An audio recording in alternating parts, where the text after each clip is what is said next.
en estas sesiones. Entonces, miren, escuchar con atención es importante. Estas diapositivas yo les voy a facilitar. Algunos contenidos de lo que trabajamos también les voy a facilitar, como lo que vamos a ir hablando acerca del rol del psicólogo. También les voy a mandar esa información, todo lo que tenga, y la mayor cantidad de información que ven acá les voy a enviar en libros y en PDFs para que ustedes puedan tener al final de estas 3 sesiones. Entonces, miren, tomar apuntes si les interesa algo, no van a tener la presentación. Tomar apuntes para poder preguntarnos o para poder cuestionar o para poder dar una opinión es importante. Preguntar, tenemos que preguntar para poder consolidar nuestro aprendizaje, porque no se da el metaaprendizaje si es que nosotros no preguntamos y salimos de esas dudas, ¿no? Entonces hay que ser positivos en el sentido de que a veces hay temas que ya lo conocemos, pero de repente otros colegas no lo tienen muy claro. Ser pacientes porque vamos a entrar a la fase de la elaboración de la prueba en el segundo taller, y en la tercera sesión vamos a establecer ya definitivamente cómo se establece en cada uno de los puntos de la pericia, de tal manera que sea un aprendizaje progresivo. Ser pacientes en ese sentido. Participar es lo que más les pido. Si alguien quiere preguntar algo, lo puede hacer a través del chat o abre su micro y me pregunta sin ningún temor, por favor, que quiero que todos participen. Tratemos de sintetizar lo que nosotros vamos hablando de tal manera que ese aprendizaje se vayan consolidando en cada uno de ustedes de acuerdo a las experiencias que tienen. Sean prácticos de lo que estamos hablando, tomen lo más importante y que puedan ustedes emplearlo en sus actividades rutinarias de evaluación pericial. ¿Y por qué pues usar colores? Miren, yo puedo verlo el fenómeno de rojo. Ustedes lo pueden ver negro, blanco, azul o amarillo. Acá de lo que se trata es de que cada uno, desde nuestras perspectivas, podamos ir mejorando y veamos, ¿no es cierto?, cómo la violencia hacia la mujer es tan multifactorial de que cada uno lo puede ver de diferentes modos. Pero lo que nos compete a nosotros es evaluar a estas víctimas, evaluar a estos niños, evaluar a las víctimas de violencia sexual. Eso es nuestra tarea, ¿no? Pero cada uno puede tener una percepción completamente diferente o un modelo teórico también para explicar una violencia. Entonces, cada uno está en la libertad de poder elegirlo, pero escoger los mejores modelos que nos permiten entender este fenómeno de la violencia. Entonces, eso es más o menos lo que quería plantearles. Entonces, con este avión, ¿no?, partimos estas sesiones de aprendizaje.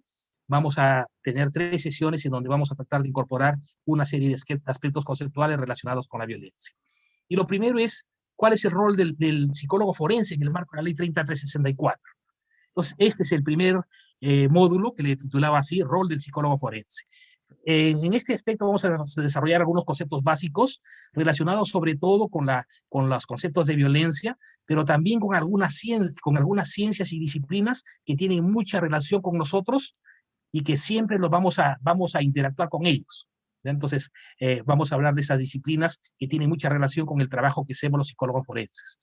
Vamos a ver algunos modelos comprensivos de la violencia contra la mujer. Vamos a ver la pertinencia de la perspectiva del enfoque de género en la labor forense, por qué es tan importante comprender este enfoque. Vamos a hablar de algunos aspectos de la Ley 30364 y sus enfoques, principios, y vamos a establecer un perfil del agresor y de la víctima en función a algunas investigaciones que hay en nuestro país. Y al final vamos a ver los factores de vulnerabilidad, los factores de riesgo y los factores protectores de manera muy rápida. Entonces, esos son los contenidos de esta sesión. Y empezamos con el rol del psicólogo forense en el marco de la Ley 30364.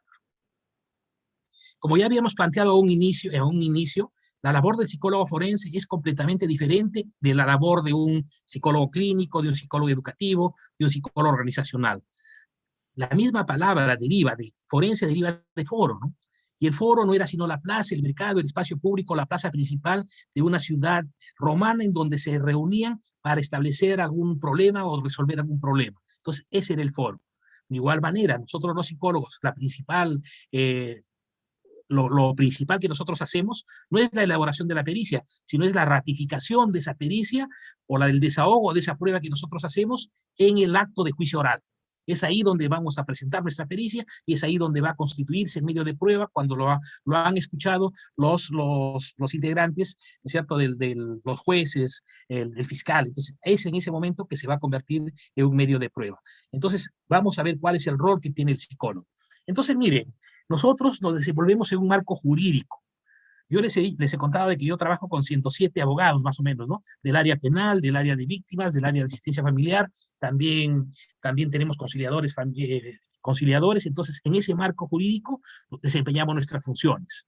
Entonces, miren, como psicólogos tenemos que tener conocimiento acerca de las normas, los procedimientos que se siguen, ya sea conocer la ley 3364, conocer sus modificatorias, conocer el Código Penal, conocer el Código de Procedimientos Penales, lo tenemos que conocer. ¿Pero eso implica que tenemos que ser expertos en la materia? No, porque nosotros trabajamos como parte de un equipo disciplinario y esa va a ser tarea del abogado, ¿no es cierto? Manejar y llevar el caso. Nuestra tarea es el enfoque psicológico, pero tenemos que tener conocimiento en cuanto a los plazos, a cómo se da el proceso penal, por lo menos acá en nuestro país, en donde recién en algunos lugares se ha empezado con el nuevo modelo, ¿no? Procesal penal, ¿no? Que es contradictorio. Entonces, en función a este nuevo modelo, que por lo menos está implementándose recién en Lima, la pandemia frenó un poco la implementación en Lima Centro, pero en Lima Norte ya empezó el año pasado, pero todavía estamos conociendo esta experiencia. Entonces, es importante que conozcamos estos temas, por lo menos para lo que estamos en Lima, porque los de otras regiones ya conocen, ¿no es cierto?, y participan de este modelo penal contradictorio, donde sus elementos principales son la publicidad y la contradicción. Entonces, miren, ¿qué otros aspectos tenemos que conocer? Tenemos que tener una formación especializada. O sea, les felicito por estar y buscar este tipo de cursos, ¿no? Porque debemos procurar especializarnos en la evaluación psicológica pericial. En esta pandemia nos ha dado la oportunidad de tener cursos con colegas de México, con colegas de España, con colegas chilenos, y eso nos está nutriendo y enriqueciendo mucho, y hemos avanzado, creo, mucho en gracias a esta pandemia, si podríamos llamarle así, en los conocimientos, ¿no? Pero necesitamos más. Miren, yo tenía la maestría, ¿no? Estaba concluyendo el doctorado, y lo único que cuando yo iba a debates periciales o iba a sustentar pericias, me preguntaban, ¿no? ¿Para qué diga? ¿Qué estudios tiene? Bueno, decía, grave doctor, para que diga, ¿es especialista o no es especialista usted en el tema? Entonces, cuando me preguntaban eso, contestaba, ¿no? Tengo dos diplomados, un diplomado en Colombia, tengo un diplomado en Argentina, pero señale usted para que diga, señale, precise, ¿es usted especialista, sí o no? Bueno, no tengo la especialidad de la universidad, entonces no lo podía sustentar. Entonces, eso ya partía desde ahí para desacreditar una buena pericia que yo realizaba, ¿no? Y me cuestionaban un poco ahí por el tema de la especialidad. Entonces yo cuando empezó a suceder eso dije, no, voy a hablar acá, podré tener el grado de doctor, pero si no tengo la especialidad, no voy a poder sustentar y no voy a poder ratificar mis pericias como tiene que ser, y por eso es que entré a la Villarreal a estudiar la segunda especialidad.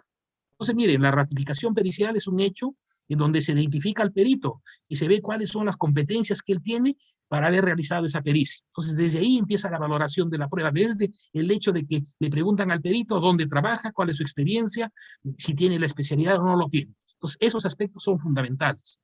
Entonces, miren, además de eso tenemos que conocer y tener experiencias específicas, competencias específicas.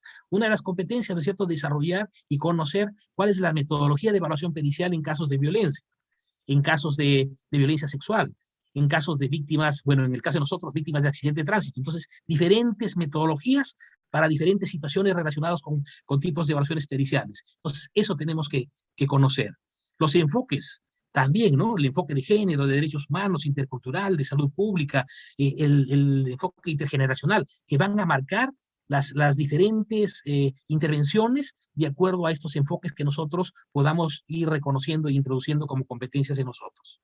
Otro aspecto de la formación especializada, el hecho de poder dirigirnos a un público sin temor, ¿no? Y conversar y hablar abiertamente, porque vamos a ir nosotros a presentar y a ratificar nuestras pericias, vamos a tener a 3 personas del colegiado, a 3 jueces, a tres jueces, vamos a tener al fiscal, vamos a tener a los abogados de la otra parte, vamos a tener al público en las audiencias que vamos, y en realidad tenemos que perder ese temor de poder hablar en público e interactuar de la mejor manera, sin temor a poder expresar nuestras ideas de la mejor manera. Entonces, como psicólogos, tenemos no solamente que tener conocimientos del derecho, conocimientos de la psicología, sino también desarrollar esas habilidades para desempeñarnos cuando vayamos a un juzgado, cuando vayamos a sustentar o a ratificar nuestras pericias. Entonces, esos aspectos son importantes.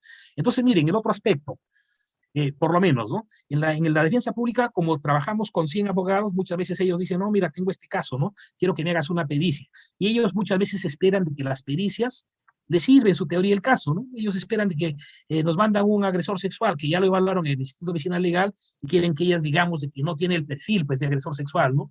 y que en realidad, como no tiene el perfil, vayamos a un debate pericial y nosotros sustentamos de que esa persona no tiene, pero cuando lo evaluamos, encontramos que tiene el perfil y les decimos que no se puede porque tiene que buscar otro aspecto para sustentar su caso, porque la persona, con la evaluación que hemos hecho, es más exhaustiva y hemos encontrado que en realidad es compatible con un posible perfil, destacándole lo que hemos encontrado. Y muchas veces se molestaban, ¿no?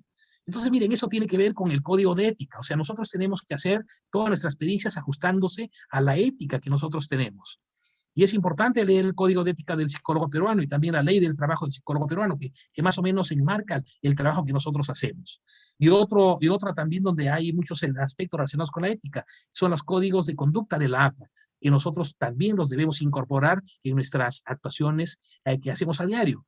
Entonces, todas nuestras actuaciones dentro de la evaluación psicológica forense tienen que enmarcarse en principios éticos y deontológicos, en donde nosotros no nos vamos a vender, ¿no? A nadie para que nuestras pericias estén influenciadas de alguna manera. Entonces, nosotros nos ceñimos a nuestra ética y a nuestros aspectos valorativos y es la manera como tenemos que actuar. Entonces, eso es lo más importante y eso siempre tenemos que decirle a todos los otros operadores de justicia con los que nosotros trabajamos y nos relacionamos.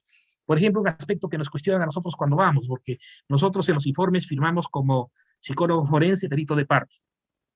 Entonces dicen, ah, señor, o sea que usted no es el perito oficial, porque el perito oficial es el de medicina legal, usted es perito de parte. Sí, señor, yo soy perito de parte, pero a mí no me está pagando la parte o la víctima no me está pagando, sino a mí yo soy perito del Ministerio de Justicia. Ese es el nombre que nos han puesto en nuestro sello como peritos de parte, pero no es de que yo reciba un sueldo o algo de la víctima. A esta persona no la conozco porque nos llega también a través de una solicitud por la dirección.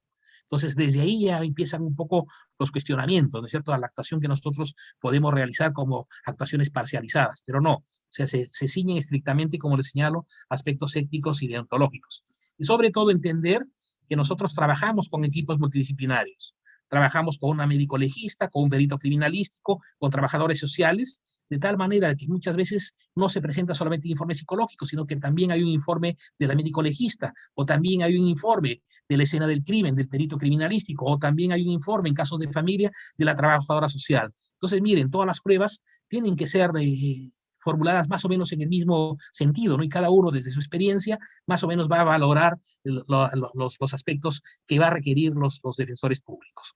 Entonces, miren, la violencia en el marco de la ley 3064, nosotros nos vamos a interrelacionar con una serie de profesionales. Nos vamos a relacionar con el fiscal, que va a ser el que ejerce, ¿no es cierto?, en este caso, el dueño de las pruebas, el que va a ver el tema de establecer el tipo de delito, ¿no? Y los jueces también. O sea, los jueces ahora se ha modificado un poco la ley, pero los jueces también, según la ley, en la audiencia oral, establecían las medidas de protección, permitían el retiro del agresor, el impedimento de acercarse, ¿no es cierto?, la prohibición de comunicación, el inventario de bienes, y establecían ciertas medidas cautelares, que ahora con estas nuevas leyes que ha salido hace poco, se han cambiado un poco hacia evaluar más los factores de riesgo, ¿cierto? Entonces, esos aspectos son importantes que nosotros tenemos que conocer. También el Código Penal, acerca del artículo 124b, por ejemplo, la determinación de la lesión psicológica, que también tenemos que reconocerlo. Ahora, ¿cuál es la actuación de nosotros en el marco de esta ley? Yo ya les señalaba que nosotros nos guiamos de la guía del Instituto de Medicina Legal, ¿no? Entonces, ¿qué señala la guía del Instituto de Medicina Legal? Que el psicólogo debe pronunciarse sobre la presencia o no de indicadores de afectación psicológica, cognitiva y conductual relacionados con violencia física, psicológica, económica, patrimonial o sexual, ¿no? La dinámica de violencia, si existe una dinámica de violencia o de conflicto en esa relación, la presencia de ciclos de violencia o evento único, la vulnerabilidad y factores de riesgo y los factores protectores que pueda tener esta víctima. Entonces, eso es lo que tendríamos que pronunciarnos de acuerdo a esta guía. Estaba revisando también el nuevo protocolo del Centro de Emergencia Mujer y ha retomado muchos aspectos de la guía, ¿no? Entonces ahora también lo ha hecho de manera diferenciada. Y con este último protocolo que ha reemplazado a la guía del 2016, también ha mejorado en sus aspectos de evaluación y solamente creo que tienen que implementarlo y mejorar la parte metodológica. El Ministerio de Salud también sacó un documento, ¿no? Un documento donde establece también aspectos muy importantes, porque este documento la resolución ministerial número 801-2020 del MINSA estandariza la evaluación de afectación psicológica para los psicólogos del Ministerio de Salud. Y hay unos conceptos muy importantes.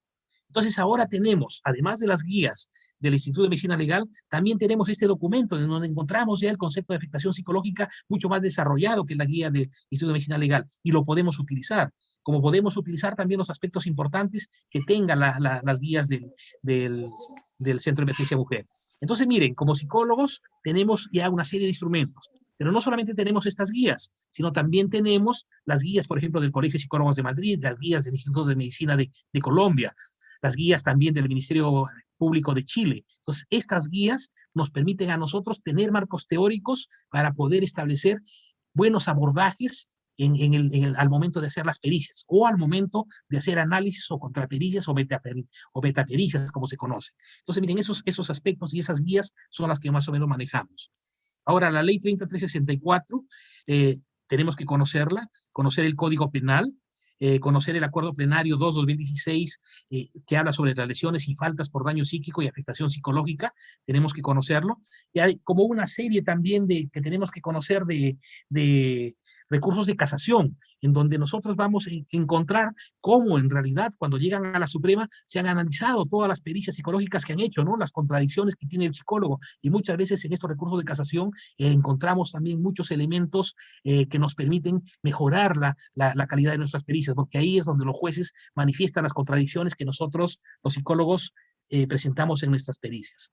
Entonces, ya estamos viendo las leyes, las normas que nosotros tenemos que conocer y las guías, ¿no? Tenemos la guía de evaluación psicológica forense en casos de violencia contra la mujer y los integrantes del grupo familiar y otros casos de violencia del 2016, la guía de procedimientos de entrevista única a víctimas en el marco de la ley 3364, no lo he puesto acá, pero también está la guía de valoración de daño psíquico, también de este año 2016, tenemos una guía y estructura y contenido básico del informe psicológico del Colegio de Psicólogos del Perú. Aunque esta guía es muy limitada también y es muy reducida y no se aplica al ámbito de la psicología forense, pero también nosotros sustentamos algunas fallas o errores en función a lo que señala también esta guía. Lo utilizamos también cuando hacemos contrapericias. Y lo último que le señalaba, esta resolución ministerial del MINSA, donde sí hay aspectos importantes, creo que nos van a servir mucho para mejorar, pese a que es desde el ámbito clínico, ¿no? Pero en este caso han trabajado un poquito mejor, e inclusive la guía del Instituto de Medicina Legal para dar por lo menos los conceptos de afectación psicológica en donde están bien definidos. Y tenemos el último protocolo de atención del Centro de Emergencia Mujer, en donde en la página 57 explican cómo hacer la metodología de los informes periciales en función a este nuevo protocolo que cambia la guía del año 2016.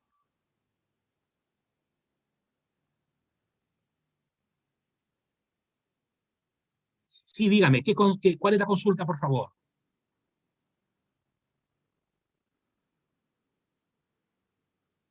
A través del chat me hicieron una consulta. ¿Cuál es la consulta?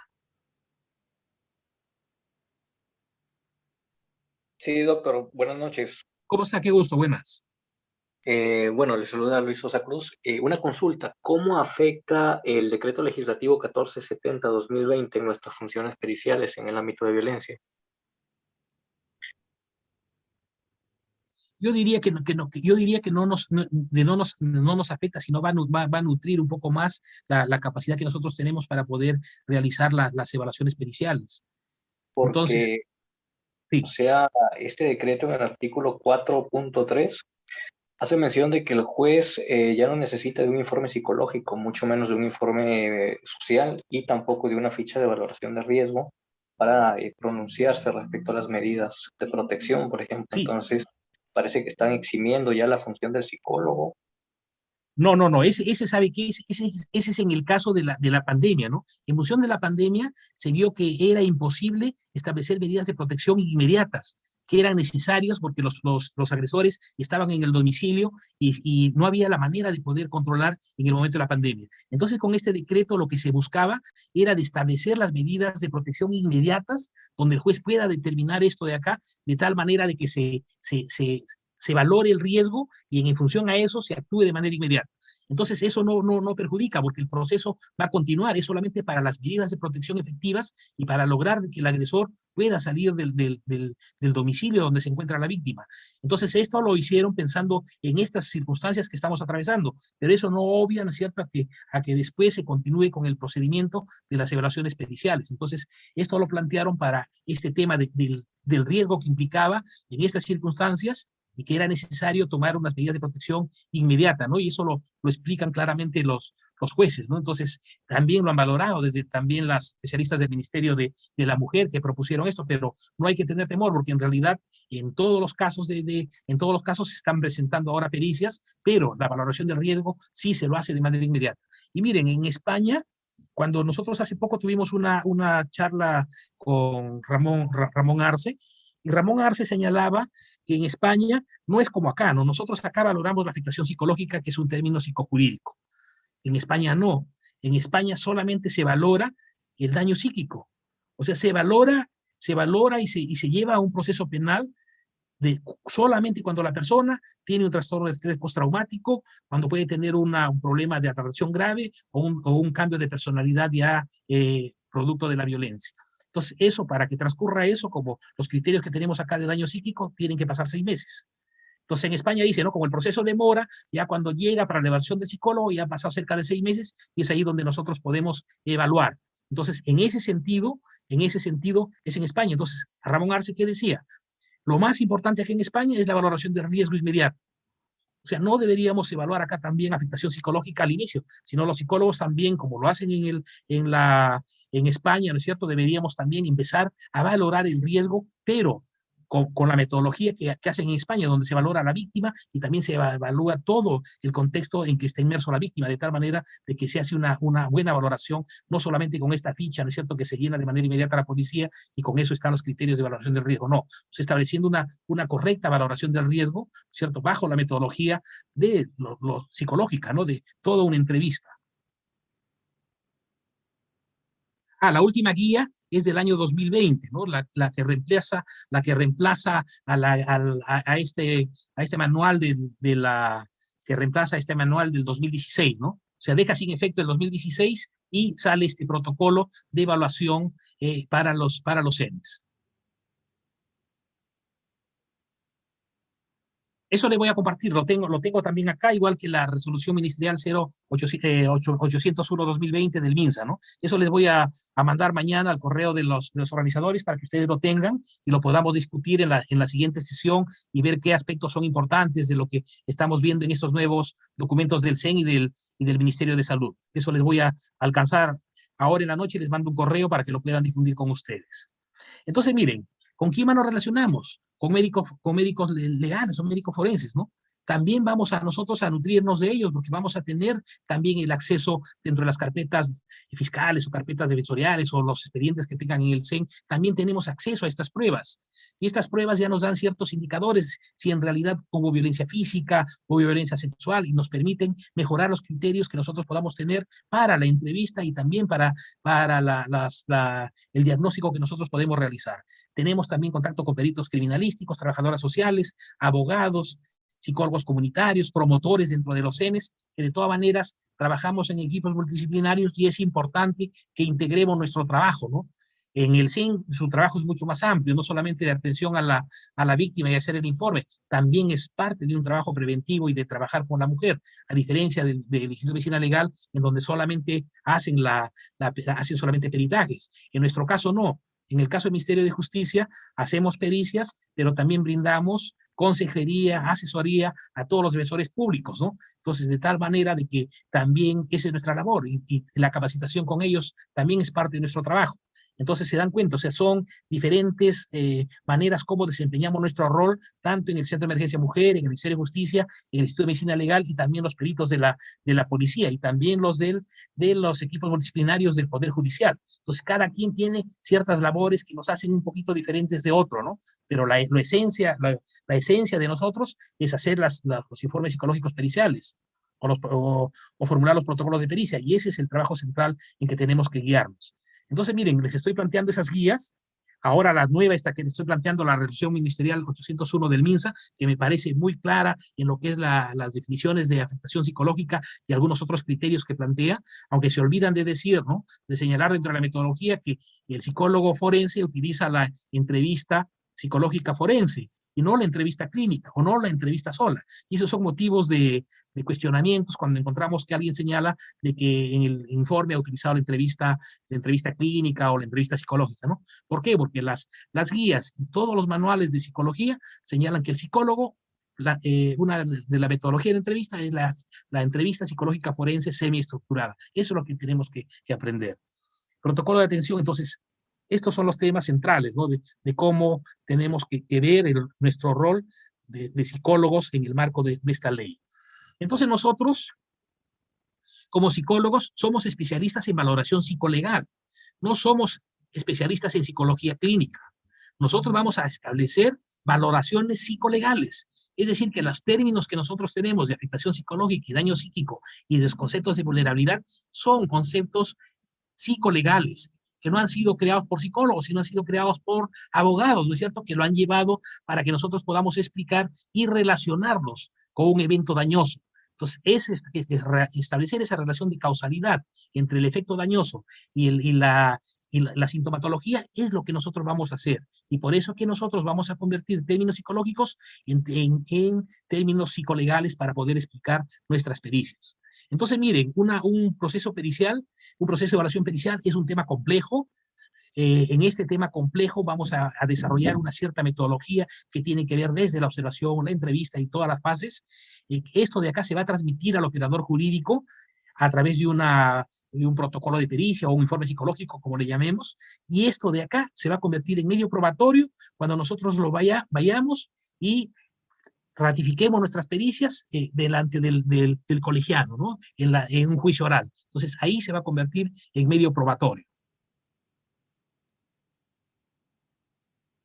Correcto, acá nos señalan que la nueva guía del CEN se ha aprobado recién en abril. Entonces, miren, es muy reciente.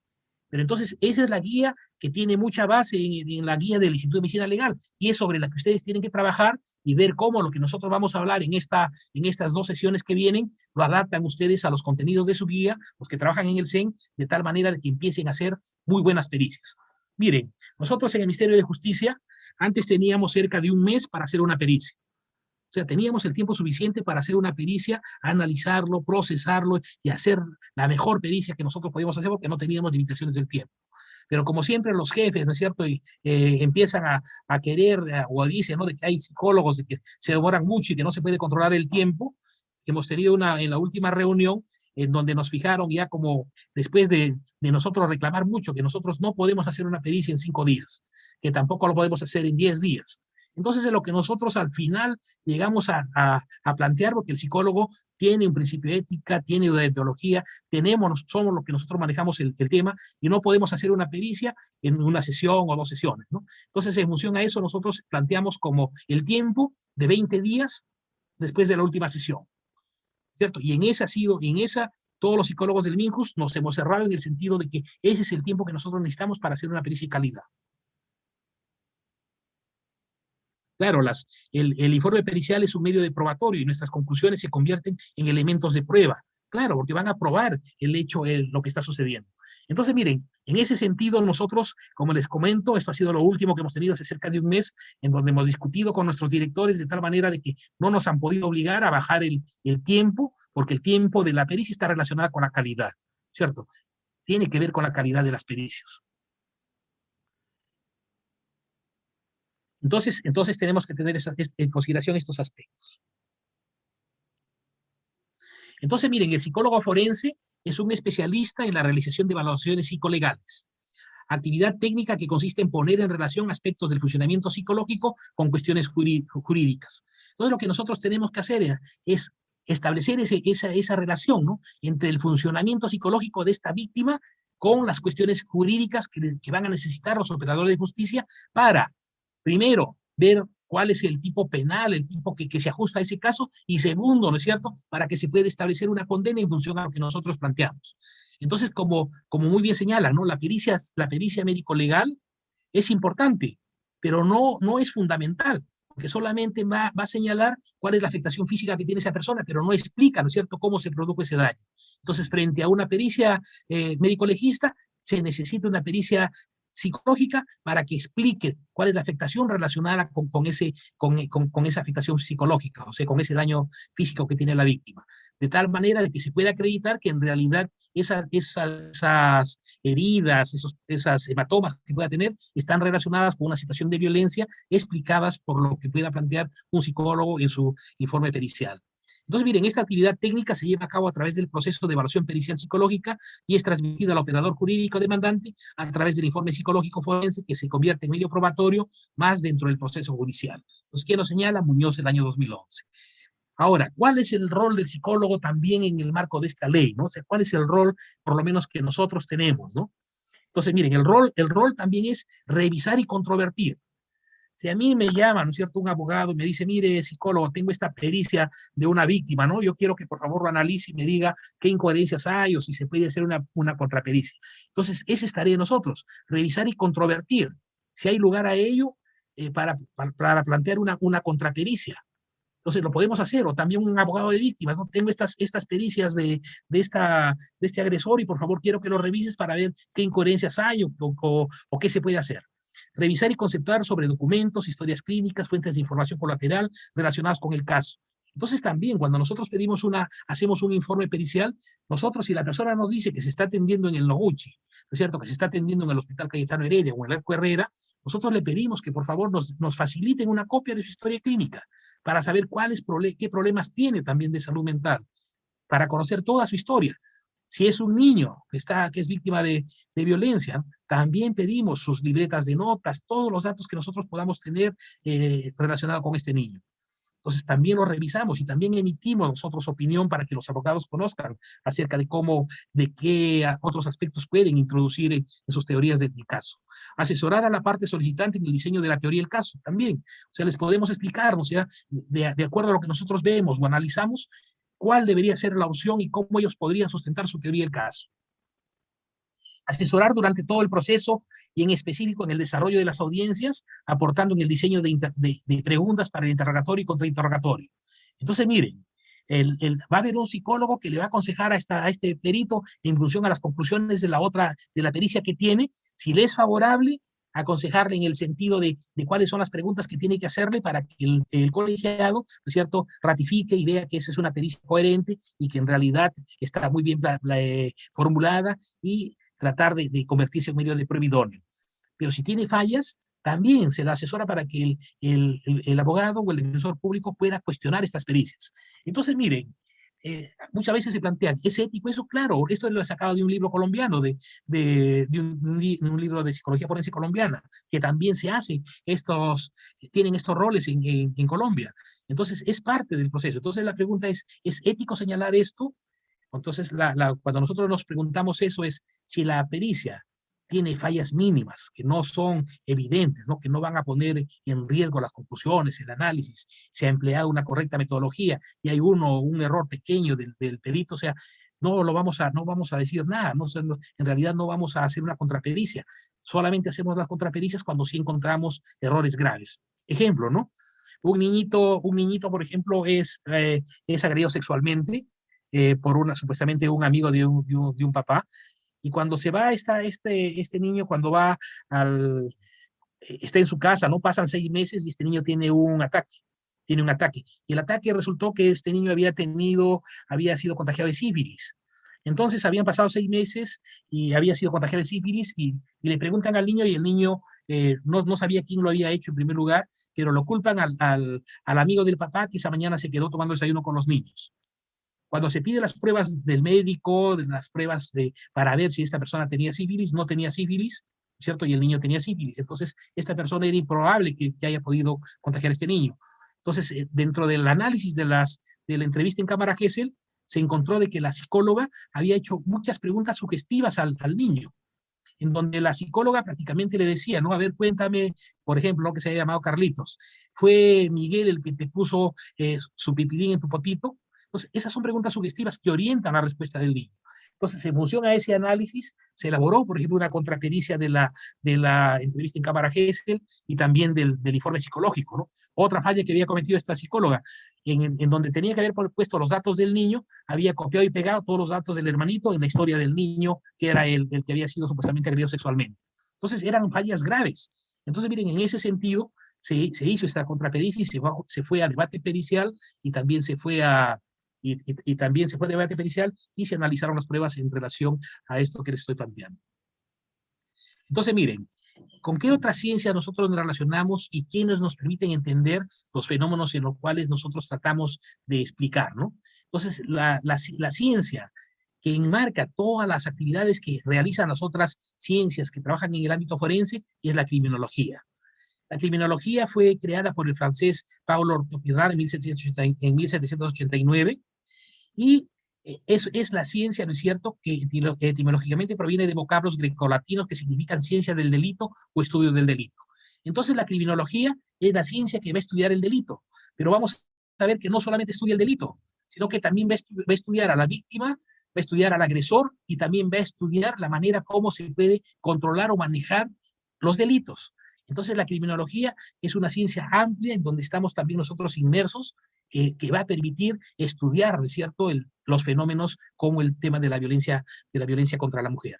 Entonces el objeto de la criminología es estudiar el delito, al delincuente, a la víctima y el control social, o sea, las leyes que se generan en función a los delitos que vamos analizando y su progresiva ampliación y problematización. Entonces, miren, en países como España, en países como México, existen licenciaturas en donde se enseñan a las personas criminología y hay peritos criminólogos que hacen pericias en este aspecto. Son pericias muy complejas, ¿no?, y muy amplias, pero tenemos este tipo de peritos. En nuestro país no tenemos estos especialistas. Entonces, miren la importancia de que nosotros, para poder explicar un tema como la violencia, y si queremos tener una perspectiva muy amplia, tenemos que empezar a conocer y a estudiar aspectos relacionados con la criminología. Y acá venía una pregunta, ¿no?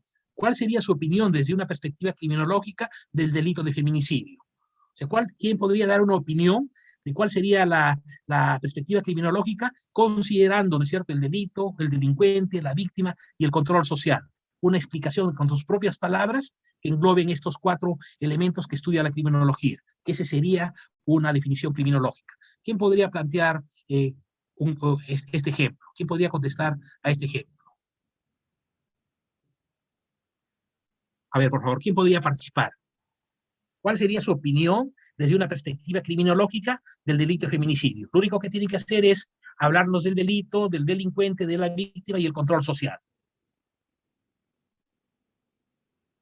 A ver, por favor.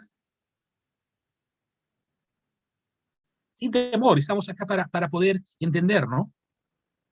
¿Cómo se conceptualiza el feminicidio? Y dentro de eso, ¿no es cierto?, ¿qué podemos hablar del delincuente, de la víctima y del control social que se ha hecho en nuestro país para tratar de frenar el feminicidio? Y si consideramos de que estas leyes tan drásticas en cuanto a los años de pena que se plantean, va a reducir o no el feminicidio, o qué otros aspectos tenemos que hacer para controlar el feminicidio. Ese sería un análisis criminológico, ¿no? ¿Quién podría hacer el análisis en sus propias palabras, por favor?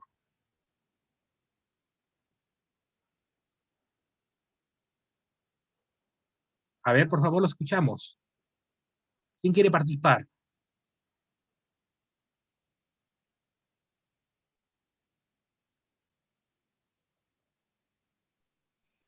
A ver, Profesor Liz Mario, Karin, qué gusto, Liz. Buenas noches. mucho gusto de volver a verlo después de tanto tiempo. Bueno, el feminicidio vendría a ser el hecho de que un hombre mate a una mujer por su condición de ser mujer, ¿no? Por su condición de ¿Correcto? tal. Bueno, relacionado al delito, definitivamente es un crimen, ¿no? Es un crimen que se denomina como feminicidio. eh, y sería, bueno, relacionado con el delincuente, bueno, podríamos hablar ahí del perfil psicológico que podría tener esta persona, ¿no?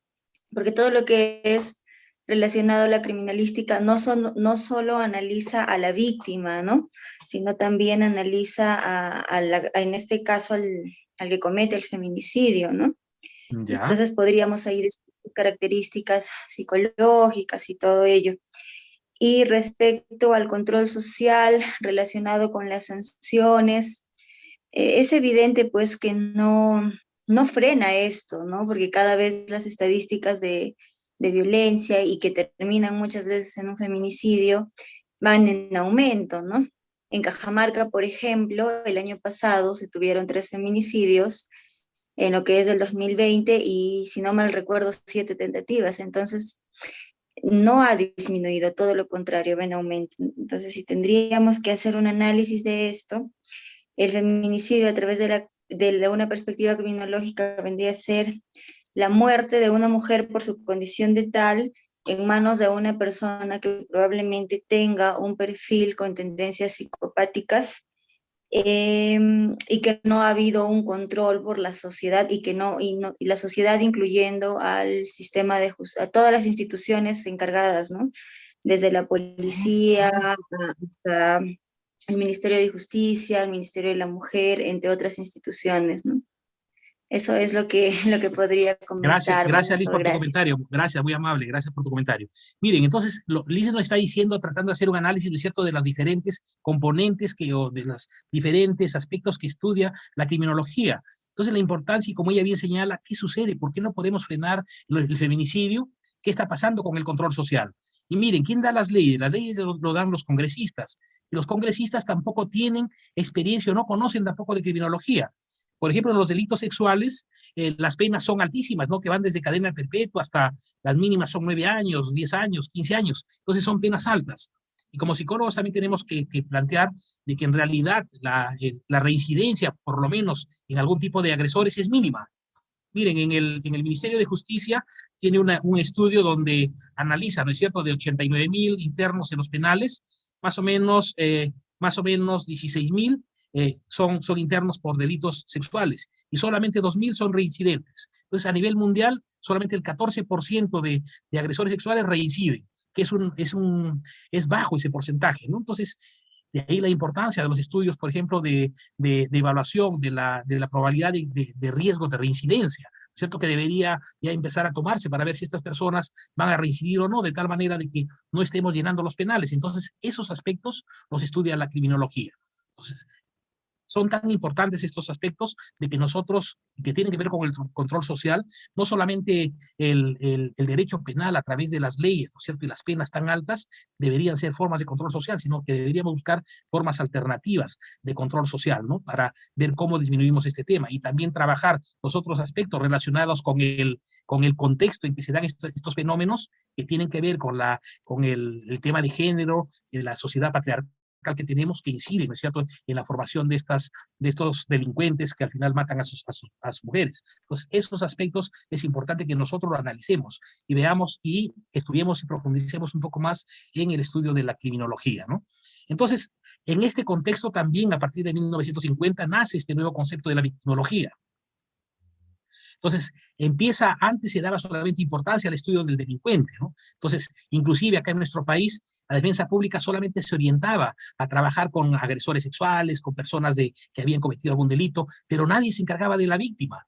Miren, en el CEN, los CENes recién se crean en 1999, el 8 de marzo, y la UDAVIT recién se crea también la UDAVIT en el año 2000, arriba lo tengo, y la UDAVIT también el año 2006. Entonces, miren, en nuestro país es reciente el interés por las víctimas.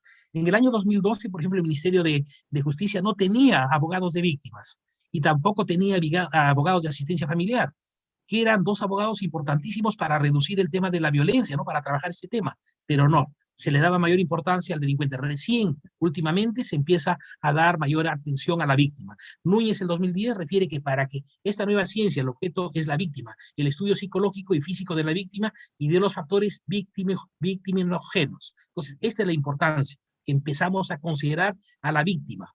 Y es así como ya a partir del año 1985, en otras partes del mundo, ¿no?, la propia Asamblea General de Naciones Unidas ya define a lo que es víctima.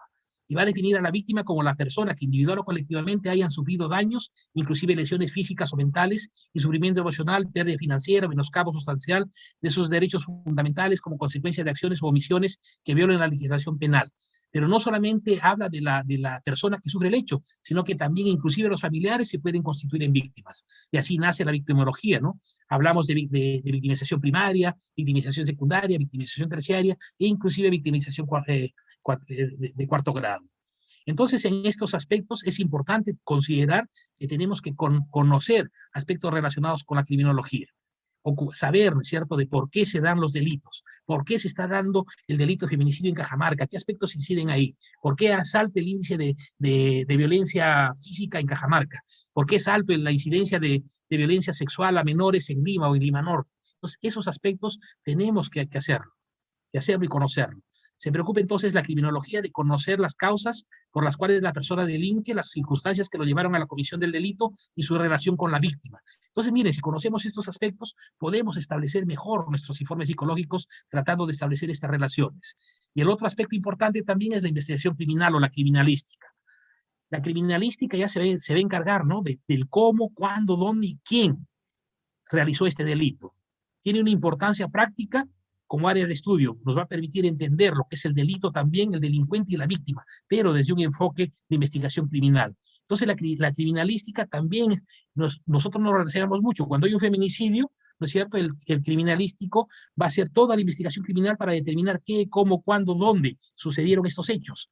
Y es nuestro trabajo de nosotros realizar, si es una víctima de feminicidio, de repente una pericia de retrospectiva o una autopsia psicológica, en donde nosotros determinamos toda la secuencia de vida de esta persona que llevaron o que nos permiten plantear con una alta probabilidad de que se trata de un homicidio, de un feminicidio. Pero tenemos nosotros que establecer, ¿cierto?, por qué nosotros estamos sustentando de que es altamente probable de que se trate de un feminicidio.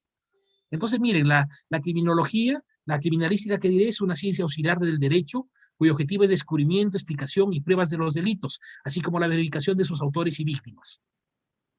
Entonces, cuando tenemos una situación de violencia familiar, el policía no es solamente el que tiene que redactar y tomar el testimonio de la víctima y tomarle la ficha de riesgo, sino que es también tarea de estos peritos ir al lugar donde la persona fue violentada, tomar fotografías, hacer un mapa de cómo se dieron los hechos, establecer todas las declaraciones de todas las personas involucradas en el tema, de tal manera de que se pueda sustentar, por ejemplo, un tema de feminicidio o una situación de violencia grave, ¿no?, cuando la mujer ha sido afectada. Entonces, esa es parte de los peritos criminalísticos que tienen que desarrollar su trabajo.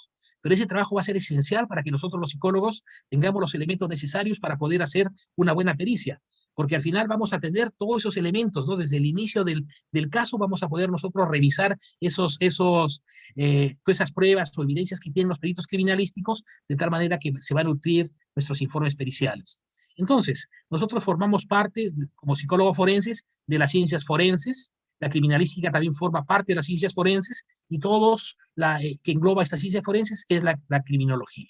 ¿Ya? Entonces, miren, la medicina forense, la balística forense, que va a tratar de explicar cuál es la trayectoria, por ejemplo, de un disparo, si mataron a la persona con un proyectil, esos aspectos también lo va a determinar ellos.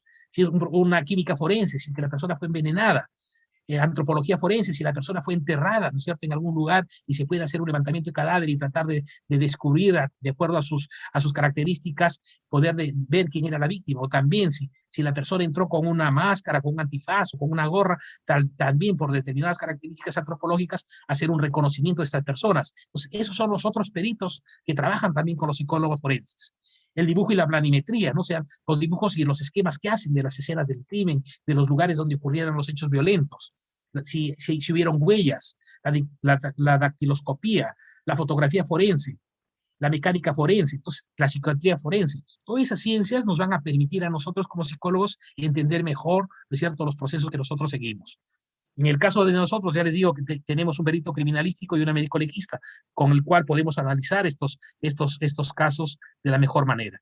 Entonces, miren, así llegamos ya para entrar al tema de la ley, a la familia, ¿no? Acá vemos mi familia, tengo un hijo, tengo una hija, y en toda familia siempre va a haber conflictos. En mi familia hemos tenido conflictos, todas las familias tenemos conflictos, y como señala ahí, la familia es el centro por excelencia del conflicto. Entonces, quiere decir que toda la familia siempre va a haber conflictos. ¿Y por qué? Porque tenemos nosotros como padres las funciones de convivencia, de formación de nuestros hijos, de socialización, de exigencias que planteamos dentro de la familia. Sin embargo, ¿no es cierto? Como planteo ahí, el problema radica cuando el conflicto se resuelve con pelea, imposición y violencia. Es decir, el conflicto es bueno, permite crecer a la familia, pero cuando se resuelve con violencia, deja de ser un conflicto y se convierte en violencia. Entonces, lo que nosotros tenemos que tener claro es que la evaluación pericial psicológica debe realizarse al margen de ideologías, pensamientos políticos, influencias de grupo, influencias de defensores públicos, influencias de nuestros jefes, ¿cierto? Debemos de ceñirnos, como lo había planteado, bajo criterios éticos y deontológicos. Entonces, miren, ¿cómo hacemos para diferenciar entre conflicto y violencia? ¿Por qué? Porque si confundimos estos conceptos, puede generarse mayores problemas en esa familia si nosotros confundimos estos conceptos. El conflicto familiar, siempre hay un desacuerdo inicial, por cualquier razón, ¿no? Que el hijo se fue a una fiesta, no estuvieron de acuerdo los papás, y empieza un conflicto de por qué le dieron permiso. Pero un conflicto se va a resolver en igualdad de condiciones. El esposo y la esposa tienen el mismo nivel de jerarquía y poder y se va a resolver ese conflicto de manera pacífica. Va a haber aceptación, ¿cierto? Bueno, me equivoqué, nos ponemos de acuerdo y salimos adelante de ese conflicto. Algunas veces tendrá la posibilidad de ganar el esposo, otras veces la otra pareja, o a veces los hijos, ¿no? Pero va a haber una colaboración para resolver este conflicto y generalmente va a ser pacífico. De repente con algunos gritos, ¿no es cierto? De repente vamos a poder, de repente no poder controlarlos, pero es un conflicto, no vamos a llegar a situaciones de violencia. Entonces, esto es necesario para el crecimiento personal y fortalecimiento de la familia, porque todos siempre vamos a tener conflictos y nos va a permitir crecer como personas. En cambio, la violencia no. En la violencia siempre hay una imposición tácita de una de las dos personas. Puede ser violenta la mujer o puede ser violento también el varón, ¿no? Va a haber la subordinación por parte de la persona a la cual se le ejerce la violencia. Siempre va a haber contrariedad y descontento. Siempre pierden y ganan los mismos. O sea, siempre, en la mayor cantidad de veces, va a perder siempre la mujer y siempre el esposo va a ser el que siempre va a salir ganador. Siempre es un ambiente hostil y violento, ¿no? En donde puede haber violencia psicológica, física, inclusive violencia sexual, violencia económica. Y esta violencia es dañina para las personas y las relaciones familiares.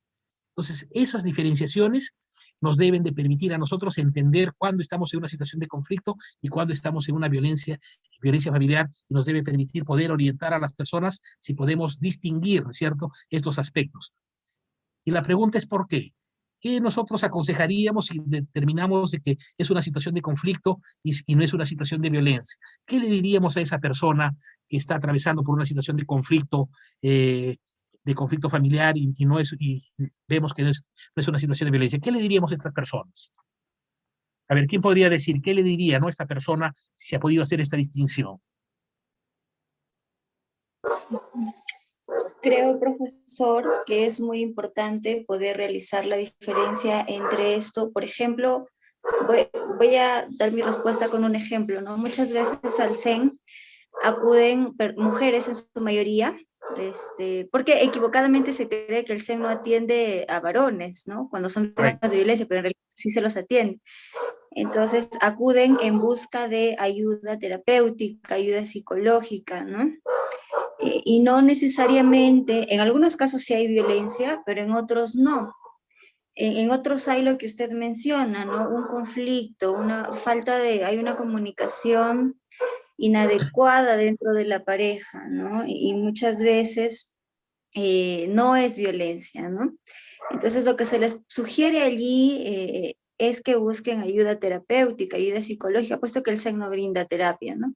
Y en algunos casos se les podría dar una derivación a un establecimiento de salud, en donde en algunos casos hay serumistas, o aquí en Cajamarca, por ejemplo, contamos con con el Centro de Salud Mental Comunitario, ¿no? O si la persona cuenta con los medios económicos, también se le podría de pronto mencionar a algunos profesionales especialistas que puedan brindarle este tipo de ayuda, ¿no? Porque definitivamente el SEM pues, no podría intervenir porque no hay violencia, ¿no? Pero sí creo que tampoco es dejar en el aire a esta persona, ¿no? Porque esta persona si acude a algún lugar, a alguna institución, es porque no se está sintiendo bien, es porque ha identificado que algo en su relación de pareja no está yendo bien o en su familia, ¿no?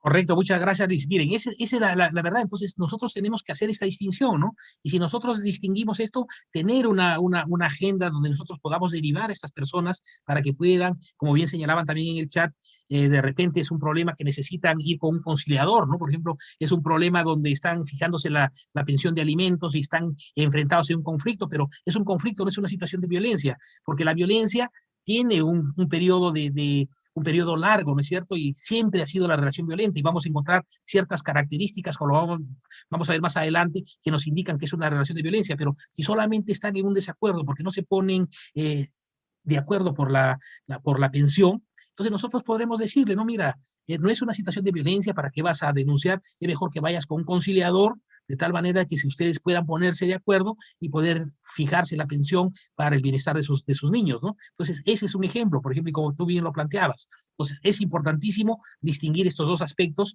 para nosotros poder derivar con personas especializadas que puedan ver estos temas. Cuando vienen también acá, nosotros los derivamos, ¿no? Al Cayetano Heredia, al Noguchi, donde tengan psicólogos para atención a familias. Entonces, es ahí donde nosotros lo derivamos para que puedan ver sus problemas de pareja, ¿no? Y puedan solucionar estos conflictos.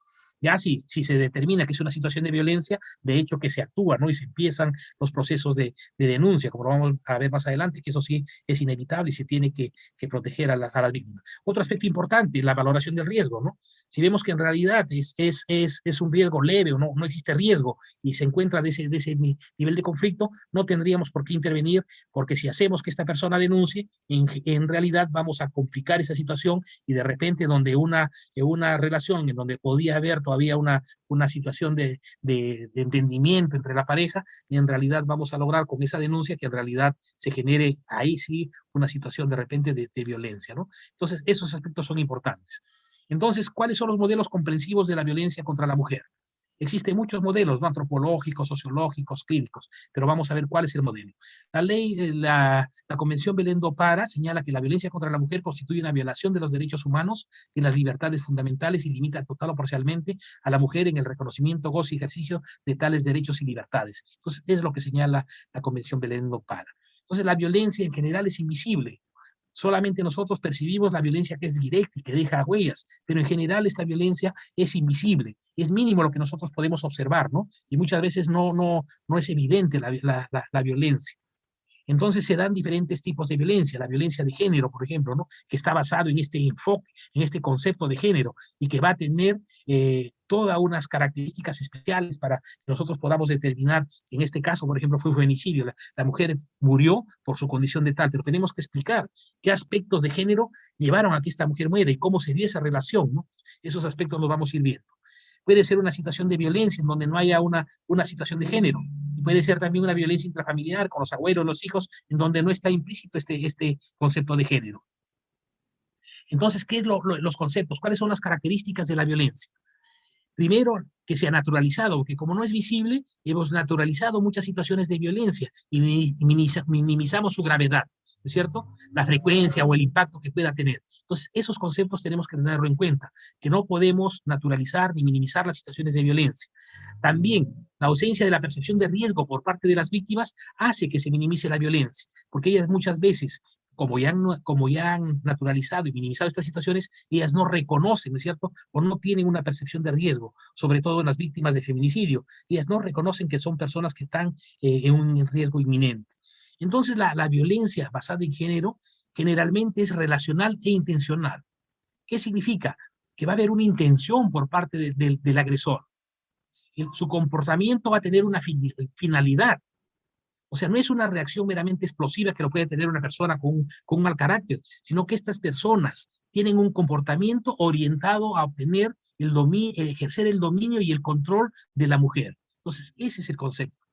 Los comportamientos violentos tienen un propósito: imponerse sobre la mujer, ganar el dominio sobre ella, controlar su forma de vivir, de pensar o de actuar. Eso es lo que va a caracterizar a la violencia de género.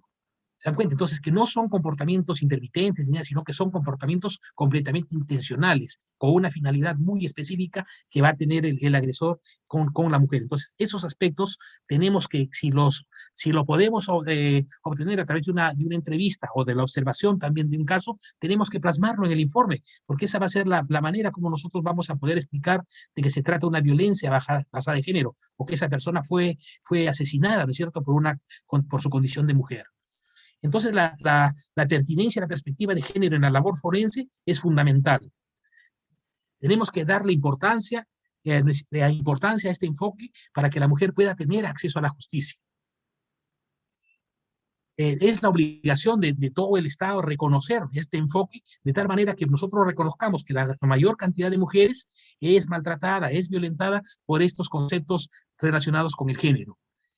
El género también nos va a aportar ante la necesidad de analizar normas penales con una mirada especial de acuerdo a la fenomenología que está detrás. Entonces también, desde el punto de vista penal, los jueces también tienen que incorporar estos conceptos, de tal manera de que reconozcan la importancia del concepto de género y cómo se da esta violencia en torno a este concepto o este enfoque de género, para que no suceda lo que sucedió hace poco, ¿no? Que prácticamente se exculpó a una persona que había violado a una señorita. ¿Por qué? Porque ella supuestamente se había puesto un calzón rojo con blondas, y por lo tanto una mujer que se pone un calzón blondas con roja y está buscando seducir a la otra persona, y por lo tanto no va a haber una violación sexual, ¿no? Entonces, esos son los conceptos que nosotros tenemos que cambiar también de nuestro pensamiento, ¿no? Entonces, miren ese concepto, ¿no? O ese ejemplo que dio la vuelta al mundo, ¿no? El calzón rojo con blondas, ¿no? De esta señorita que prácticamente llegó en una sentencia a exculpar a este agresor sexual. Entonces, miren, nuestra tarea como psicólogos es entender de manera correcta la perspectiva de género. Un perito criminalístico muy bueno argentino en una capacitación nos señalaba lo siguiente, ¿no? Cuando yo voy a la escena del crimen de un feminicidio, yo me pongo mis lentes de género. Entonces le preguntamos, ¿y qué significa que te pongas tus lentes de género? Entonces me dice que yo tengo que mirar lo que no es evidente. Entonces, ¿qué significa mirar lo que no es evidente? Entonces dice, por ejemplo, si yo voy a la casa del agresor y empiezo a analizar, me voy a fijar cómo está la ropa en este caso del agresor. ¿Qué cantidad de ropa tenía el agresor? ¿Qué cantidad de ropa tenía la víctima? ¿Quién tenía los documentos? ¿En manos de quién estaban los documentos personales de esta víctima? ¿Esta víctima tenía un teléfono? ¿Quién tenía el teléfono? ¿Quiénes eran los contactos que podía tener esta víctima? De repente la víctima tenía solamente el contacto su mamá y su papá, y no tenía ninguno, y el agresor, y un hijo, no tenía ningún otro contacto. Entonces, eso es que está señalando el ejercicio del poder y el dominio, ¿no es cierto?, de las propias comunicaciones de esta mujer.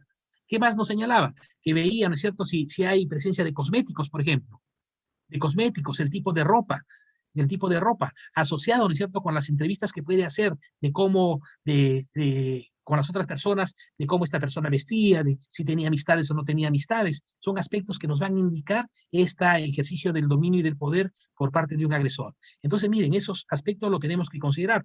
Y también cuando hacemos una entrevista con una mujer y nosotros entendemos de que se trata de una violencia de género, también tenemos que empezar a investigar y a documentar todos esos aspectos relacionados con el inicio de la violencia, con la escalada de la violencia, con la manera como se va dando el dominio y el control en esa víctima, de tal manera que eso quede escrito, ¿no es cierto?, en nuestros informes psicológicos, de tal manera de que se documente bien y se pueda sentenciar en función a lo que nosotros estamos planteando y documentando de la mejor manera.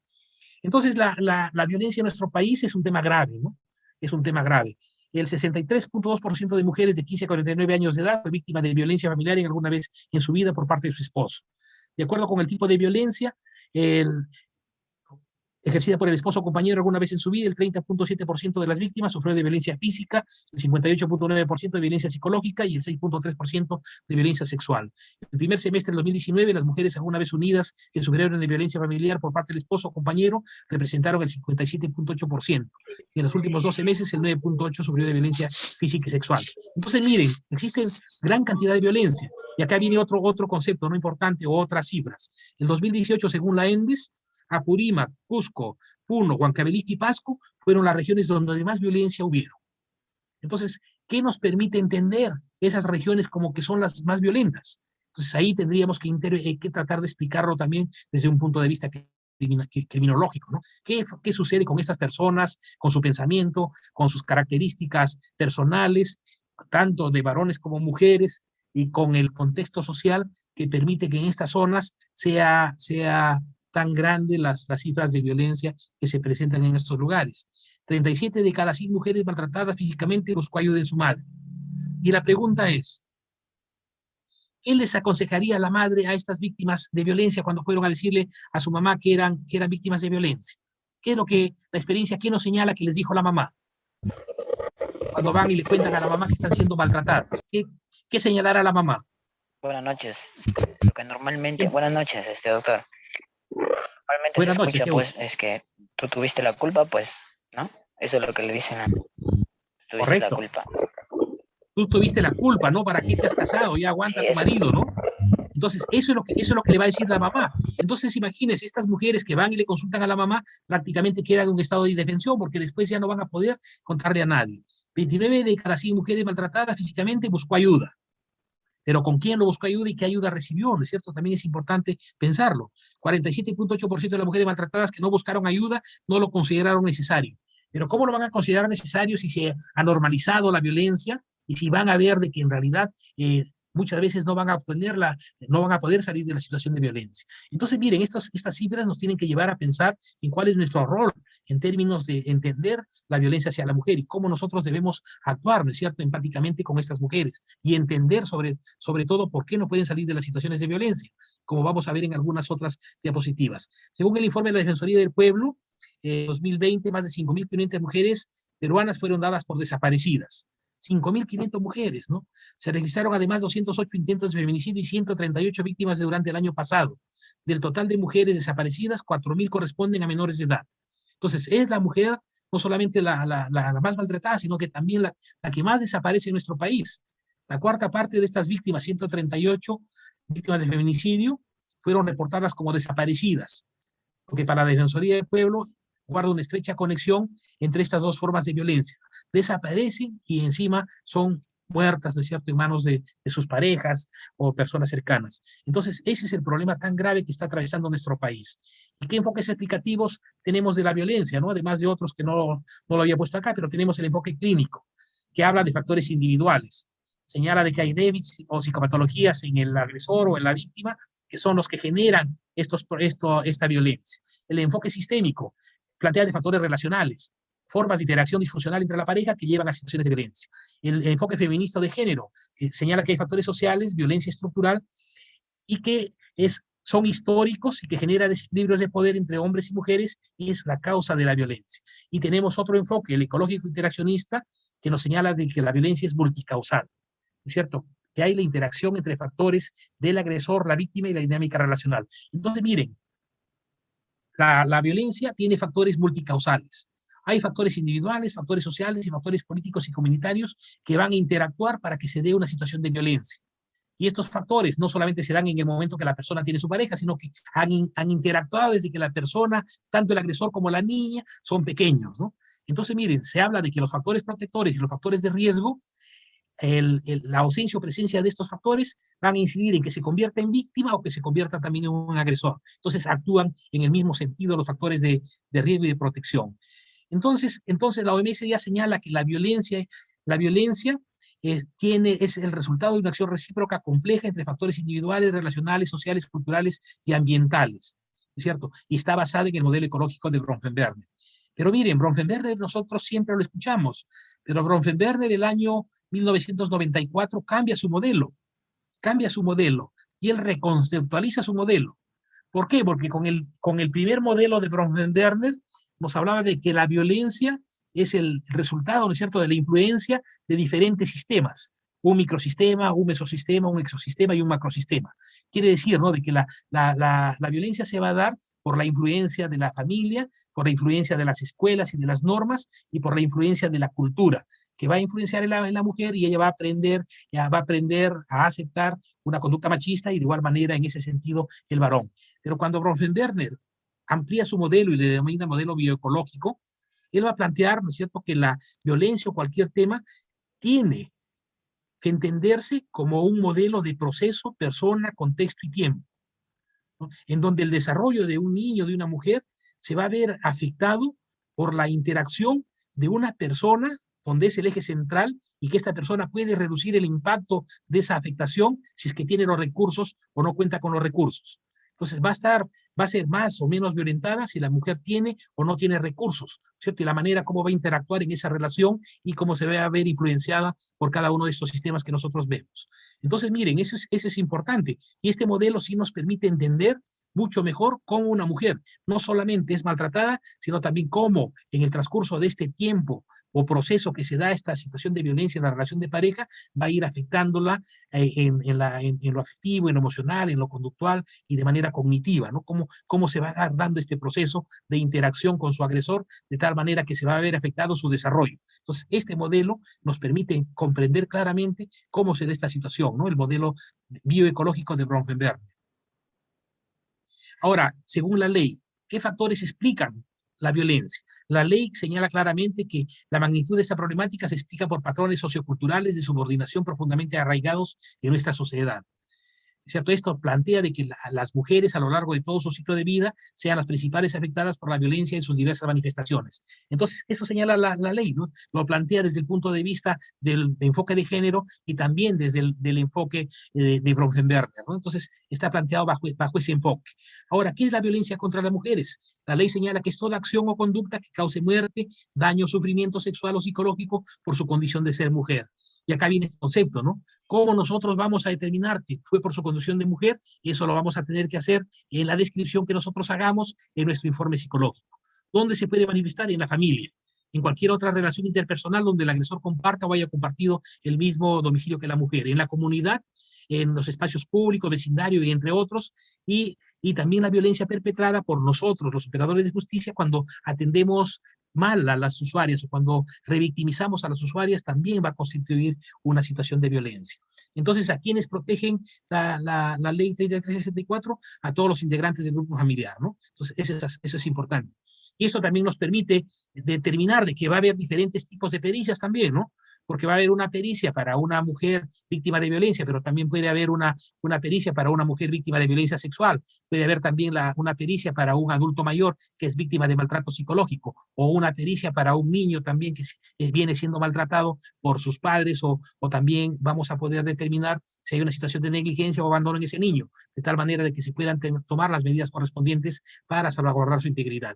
Entonces, miren, la ley nos permite, ¿no es cierto?, estas posibilidades, y esto se plasman en las guías del Instituto de Medicina Legal, de tal manera que nos da esas posibilidades. Entonces, el objeto de la ley es prevenir, erradicar y sancionar toda forma de violencia, ¿cierto? Eso es importante que lo conozcamos. Tiene diferentes enfoques, principios rectores y aspectos deontológicos que tenemos que conocerlo.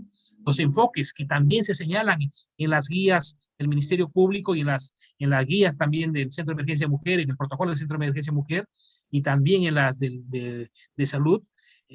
Reconocer el enfoque de género, integralidad, intercultural, derechos humanos, interseccionalidad, generacional, ¿no? Para tratar, por ejemplo, desde el enfoque generacional, reconocer que nuestras intervenciones tienen que ser diferenciadas. No podemos evaluar bajo la misma metodología a un niño de 6 años que a una mujer adulta, o tampoco no podemos utilizar los mismos instrumentos psicológicos o la misma metodología para evaluar a un anciano. Entonces, esos aspectos tenemos que reconocerlo, incorporarlo, ¿no? Y dentro de los principios rectores, siempre pensar en la igualdad y no discriminación, la intervención inmediata y oportuna, porque cada víctima, sobre todo las de riesgo severo, nuestras intervenciones tienen que ser inmediatas porque están en riesgo su vida. La debida diligencia también que tiene que ver con las actuaciones que nosotros podamos hacer, la sencillez y oralidad al momento de expresar nuestras pericias, los resultados de nuestras conclusiones, o también en la sencillez y en términos sencillos que tienen que ser redactados nuestros informes de tal manera que sean entendidos por los operadores de justicia, y la razonabilidad y proporcionalidad también que tiene la ley, ¿no es cierto?, para considerar temas de violencia. Entonces, miren, son aspectos sumamente importantes también deontológicos que marcan el enfoque de la ley 3364, que nosotros tenemos que reconocerlos e incorporarlos como parte de nuestra actuación cuando vemos estos casos de violencia. El enfoque de género ya lo habíamos visto, es el enfoque central para realizar este tipo de análisis. Y el género, ¿cómo tenemos que entenderlo? ¿No es cierto? Que es parte, son conceptos subjetivos que tenemos cada una de las personas. La manera como yo entiendo, ¿no es cierto?, la relación del hombre con la mujer. Es parte de la subjetividad individual de cada uno de nosotros, tanto en el varón como la mujer. este género o estos aprendizaje sociocultural desde nuestra niñez ha permitido que se formen macrorrasgos, inclusive de personalidad, tanto en el varón de la mujer, que va a marcar nuestra relación entre varón y mujer, con ciertas características y tendencias de comportamiento en la relación de varón y mujer. Entonces, es este concepto de género, procesos psicológicos que van a intervenir también en el proceso de información. O sea, a través del aprendizaje vamos a obtener información que nos va a hacer que nos comportemos de determinada manera, generando estereotipos y prejuicios en relación de varón o mujer. Entonces, es importante, como señala acá, considerar que estas son variables de estímulo que van a elicitar respuestas diferenciales en la interacción social. Entonces, la manera como yo he aprendido a través de mi proceso de socialización el concepto, ¿no es cierto?, de varón o mujer y entender los determinados estereotipos de género me van a llevar a que tenga un comportamiento determinado en mi relación con una mujer. Como proceso psicosocial, nos permite explicar actitudes y expectativas en un enfoque dinámico. Entonces, este enfoque de género nos permite entender, ¿no es cierto?, cómo se generaron estos patrones de género machistas en el varón o también en la mujer, qué aspectos pudieron interiorizarse de tal manera que la llevaron a aceptar una relación de violencia a lo largo de su vida. Entonces, esos aspectos son importantes que lo tengamos en claro. Entonces, el sexo se hereda y el género se adquiere a través del proceso de aprendizaje, como habíamos señalado. Nosotros vivimos en sociedades patriarcales, ¿no?, en donde el hombre o los varones siempre hemos sido los dueños del poder y del conocimiento. La mujer recién en las últimas décadas ha tenido participación en diferentes aspectos de la vida social. Esos aspectos tienen que empezar a cambiar. Eso es parte también de las estrategias del Ministerio de la Mujer, ¿no?, de cómo cambian estos aspectos relacionados con estos estereotipos y patrones socioculturales y el comportamiento de los varones, ¿no? Y estos nuevos enfoques de masculinidad son importantes para empezar a cambiar estos temas tan complejos que son los que generan la mayor cantidad de violencia en nuestro país. Los enfoques de integralidad los tenemos que ver, el enfoque intercultural también, ¿no?, porque tenemos que reconocer que la atención que tenemos que brindar va a depender de la cultura de estas personas. Si la persona no sabe leer, no le voy a tratar de aplicar un 1000 o un LSL 90, ¿no es cierto?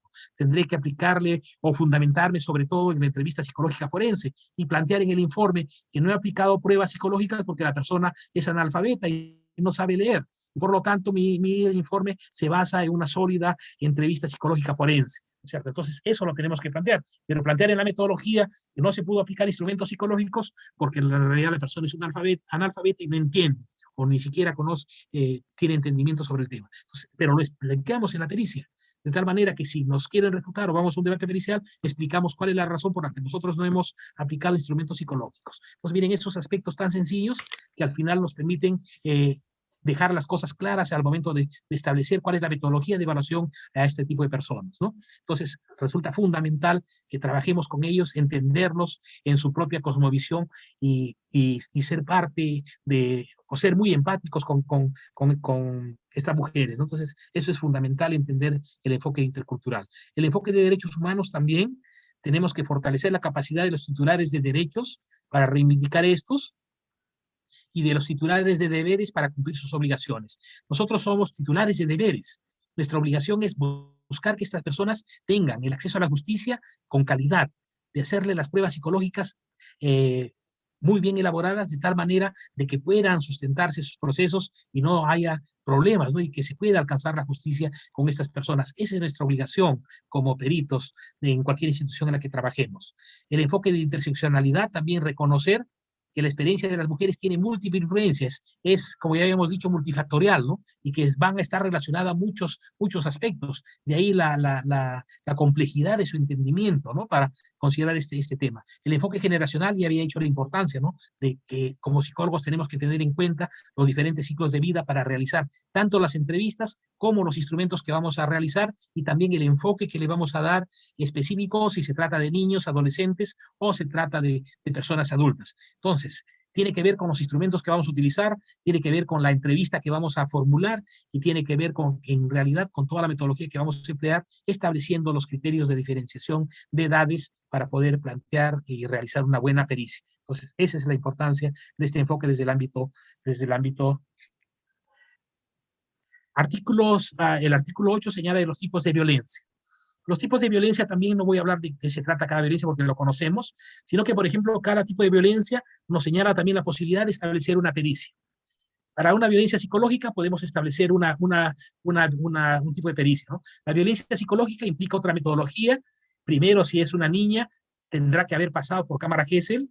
Si, por ejemplo, tenemos una niña que viene con su familia al centro de emergencia mujer y nos dice que queremos que nosotros le entrevistemos y que ha sido violada, nosotros tenemos que tener muy claro, ¿no? Que lo primero que tiene que pasar esta niña es por entrevista en cámara Gesell, que va a ser el medio de prueba ideal para que se pueda, en esta cámara Gesell, se pueda tomar su testimonio y ese testimonio sea la prueba fundamental que se va a llevar al proceso penal. Entonces, si nosotros entrevistamos antes a esta niña o entrevistamos antes a la mamá, estamos nosotros interfiriendo, ¿no es cierto? Y de repente estamos también hasta generando en el proceso de entrevista falsos recuerdos que esta niña después puede introducir, y lo mejor es poder derivarla o decirle de que lo primero que tiene que hacer ella es ir al Ministerio Público, a la Policía Nacional, pasar por la entrevista en cámara Gesell, y después recién nosotros vamos a poder intervenir y hacerle seguimiento a su caso.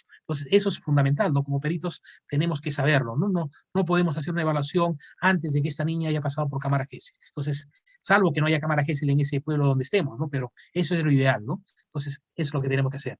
En cuanto a la violencia económica y patrimonial, también podemos hacer pericias, ¿no es cierto?, tratando de demostrar la afectación psicológica relacionada con el hecho de que la persona no esté pasando la pensión de alimentos. Entonces, también podemos hacer.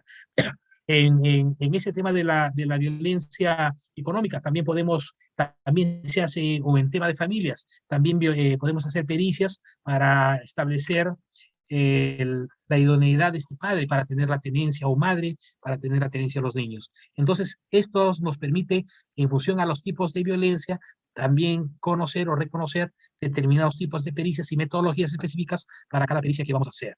Entonces, acá está, ¿no? O sea, el artículo 19 de la ley señala la declaración de la víctima en entrevista única. Cuando la víctima sea niña, niño, adolescente o mujer, su declaración debe practicarse bajo la técnica de entrevista única, la misma que tiene la calidad de prueba, acá señala preconstituida, ¿no? La declaración de la víctima de mayor de edad, a criterio del fiscal, puede realizarse bajo la misma técnica. Entonces, eso señala. Pero miren, la ley se equivoca y no es una prueba preconstituida, sino se constituye una prueba anticipada. Entonces, ¿por qué? Porque ahora en la Cámara Gesell ya no solamente interviene el fiscal, sino también interviene el juez penal o el juez de familia, también intervienen los jueces, y son los que están ahora haciendo las preguntas también en colaboración con los fiscales. Pero esto ha generado algunos problemas, porque contaban los colegas de medicina legal, de que ahora los jueces muchas veces quieren imponer sus preguntas, y como no tienen todavía la experiencia de trabajar como lo hacían los fiscales, está habiendo algunos problemas en las entrevistas en Cámara Gesell que están llevándose bajo esta metodología o esta consideración de la prueba anticipada. Entonces, estos aspectos tienen que ir mejorando, ¿no es cierto?, en la metodología, como se estaba haciendo con el Ministerio Público, cuando el fiscal era el que estaba al mando de la entrevista en Cámara Gesell, y el que preguntaba por intermedio del psicólogo todas las preguntas que hacían los defensores públicos o las partes interesadas al psicólogo que estaba haciendo la entrevista. Entonces, estos aspectos seguramente se van a ir mejorando conforme los jueces vayan teniendo mayor experiencia. Entonces, ese es un aspecto central, importante, que tenemos que conocer. La ley también señalaba, ¿no?, y dio amplitud para que no solamente los informes psicológicos o periciales los hagan los peritos de medicina legal, sino que también puedan ser hechos en hospitales, y en cualquier lugar donde haya un psicólogo que pueda hacerse una prueba. Esto trajo también problemas, porque empezamos a ver de que no todos los informes tenían la metodología, ¿no? Y hubo cerca de 1 año, 2 años, en donde en realidad se dejó en estado de vulnerabilidad a las mujeres, porque no se pudo establecer esta relación de causalidad que señala los informes periciales, dejándose en estado de indefensión a muchas personas por informes mal planteados, mal realizados. Entonces, ese aspecto también tenemos nosotros que saber, ¿no? Para eso tenemos que estar preparados. Si trabajamos en el MINSA, ahora con su guía ya pueden realizar mejores informes periciales. Entonces, el informe psicológico forense debe estar fundamentado en una exhaustiva y rigurosa exploración pericial que incluye pluralidad de fuentes de información consultadas, aplicación de distintos métodos de evaluación y toma de decisiones apoyada en la evidencia empírica, nos va a permitir formular informes de calidad, ¿no? Entonces, miren, acá hablando de la violencia, cuando yo trabajaba en ese tiempo, hace varios años, en Bambamarca, una región de Cajamarca, a 3 horas de Cajamarca, trabajaba en un CEN en ese tiempo. Una señora me dijo esto, ¿no? Me dijo, ni debe psicólogo, yo estoy acá porque escuchaba al psicólogo Fernando Maestre. Fernando Maestre ya murió, trabajaba en radioprogramas, ¿no? Y se lo escuchaba y él hablaba de que las mujeres no podemos ser víctimas de violencia y que denunciemos. Entonces, en una parte de su entrevista me dijo lo siguiente, ¿no? Solo los rincones de mi casa conocen mi tristeza. Entonces, esto que me dijo la señora esto, miren que hasta ahora lo mantengo y a veces lo planteo en algunas presentaciones, me hizo pensar mucho, ¿no? O sea, ¿qué significado de esta frase? Solo los rincones de mi casa conocen mi tristeza. O sea, que esta persona no conversaba con nadie, paraba sola en su casa porque sus hijos ya eran mayores de edad. Y esta persona había sufrido de violencia por más de 30 años en una relación de pareja. Entonces, imagínense, ¿no? O sea, cómo se sentía esta persona. Y después otra persona que me dijo, ¿no? O sea, ¿qué pues? ¿Este papelito me va a defender del machazo de mi marido? Entonces, eso también relacionado con las medidas de protección, ¿no? Que nosotros tanta importancia le damos y en realidad a veces se tornan ineficientes para frenar el feminicidio o frenar la violencia. Entonces, eso nos debe de llevar a pensar a que nosotros tenemos que optar por otras maneras de control social de la violencia, aunque es difícil, pero de repente continuar trabajando en ese sentido de poder cambiar estas concepciones tan machistas y patriarcales que tiene esta sociedad de tal manera de que a largo plazo de repente haya una mayor igualdad entre varones y mujeres. Esa es la orientación que tenemos que tener. Y así vamos llegando ya a ver los conceptos, por ejemplo, del síndrome de la mujer maltratada de Walker, que es sumamente importante para poder entender este problema de la violencia hacia la mujer. Y hay algunos mecanismos psicológicos, comportamentales, adaptativos de las víctimas que también tenemos que reconocerlo nosotros. Por ejemplo, el concepto de indefensión aprendida, que nos enseña, ¿no es cierto?, por qué estas mujeres no pueden salir de la relación de violencia. Y es este concepto que la psicología ya lo ha trabajado hace muchos años, ¿no? La alteración en la regulación afectiva es otro concepto de cómo se altera la regulación afectiva de tal manera de que siempre van a estar compatibles con el estado de ánimo del agresor. Cómo se da este proceso de vinculación traumática a través de la escalada de la violencia. También tenemos que reconocerlo. Cómo el aislamiento permite también, es una forma adaptativa de estas mujeres para no continuar en la violencia. Y el tema de la adaptación e identificación con el agresor de Ferenczi, ¿no? O el síndrome de Estocolmo también que se lo plantea. Y la autoevaluación, cómo se da la autoevaluación en la mujer de tal manera de que se adapta a una situación de violencia. Entonces, miren, estos aspectos tenemos que ir conociéndolo, así como conocemos el síndrome de la mujer maltratada. Y acá también había otro concepto que encontré en internet que me pareció importante de un abogado, ¿no? Que había señalado, hablando del síndrome de la mujer maltratada, el conocimiento siquiera somero de este síndrome ayuda a comprender el comportamiento de la denunciante, que a veces como jueces, fiscales y abogados nos puede parecer chocante e incluso absurdo o contradictorio. Y no solamente a jueces, sino también a nosotros los psicólogos, ¿no? Porque esta persona, después de seguir un proceso, ser violentada, tener una tentativa o dos de feminicidio, continúa con su agresor. Y muchas veces como psicólogos nos enojamos de que la mujer no pueda superar, ¿no es cierto?, romper esa relación y no lo entendemos. Pero estos aspectos nos deben de llevar a comprender que este proceso no es fácil salir. Es un proceso sumamente complejo que no le permite salir a las personas de este tipo de relaciones. Entonces, este término fue acuñado en 1977 por Leonor Walker y nos va a plantear una serie de características. Nos habla de relaciones conflictivas debido al ejercicio del poder entre el agresor y la víctima y las medidas de control que éste ejerce. Entonces, esta manera va a generar determinado tipo de relaciones interpersonales en esta mujer. Se van a generar recuerdos perturbadores del acontecimiento traumático. Va a tener elevados niveles de ansiedad, va a tener conductas elusivas y de entumecimiento emocional. Las mujeres que ya no expresan sus emociones, parece que nos están mintiendo, ¿no? Porque no expresan nada, pero esta mujer no tiene nada, si nos habla tan serio, ni siquiera hay una manifestación de tristeza o alegría en su cara, ya no hay estas expresiones. Distorsión de su imagen corporal y dolencias físicas, tienen malestares, se sienten feas, se sienten incomprendidas, tienen una serie de problemas somáticos y también está asociado con una serie de problemas sexuales que inicialmente no lo cuentan, pero después, si hacemos una buena entrevista, vamos a ir dándonos cuenta. El síndrome de indefensión aprendida también, ¿no?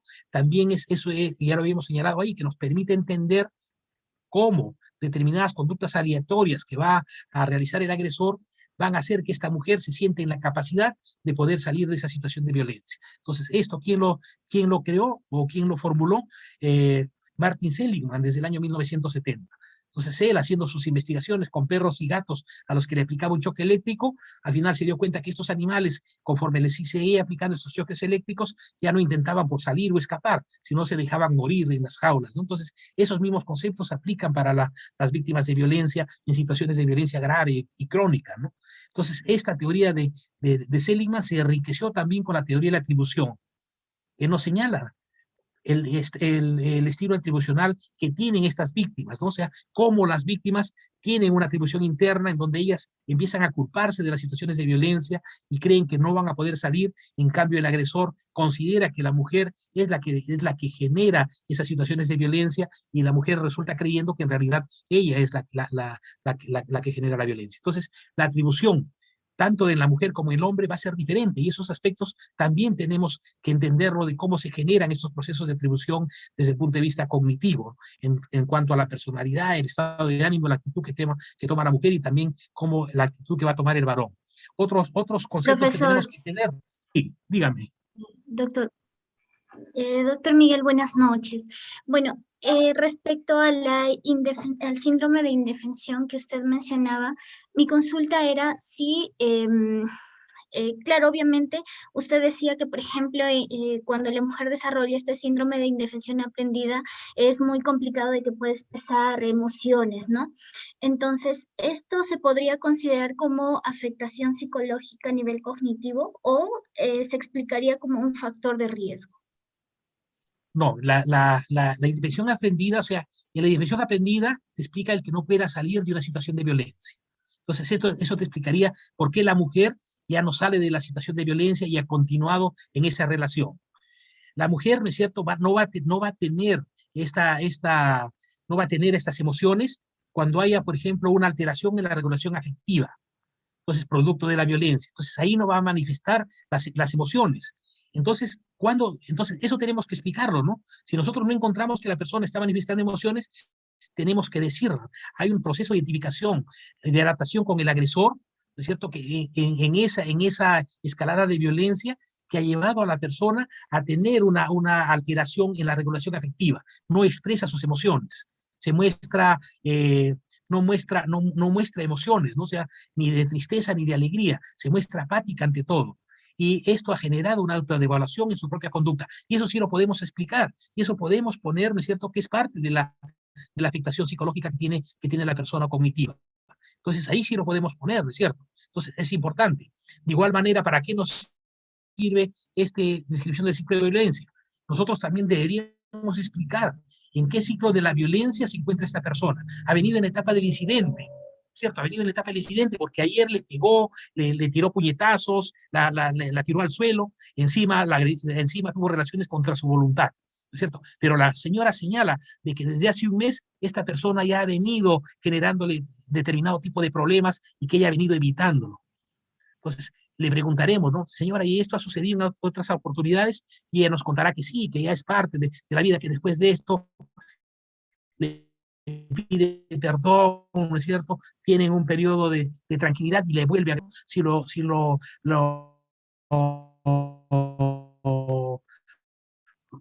entendemos a través de una entrevista, debemos plasmarlo en el informe. Entonces, miren, ¿qué más nos permite esto de acá? También nos permite explicarle a la persona y explicarle de que está en un círculo de violencia y explicarle, enseñarle nuestra computadora si tenemos el círculo y decirle, mire señora, este es el círculo que se da, ¿no? Sobre todo en el CEN, que hay más posibilidad de trabajar con la víctima, ¿no? Entonces, mire señora, usted está atravesando en la base del incidente. Usted lo que según me cuenta, esto ya se ha venido dando en otras oportunidades.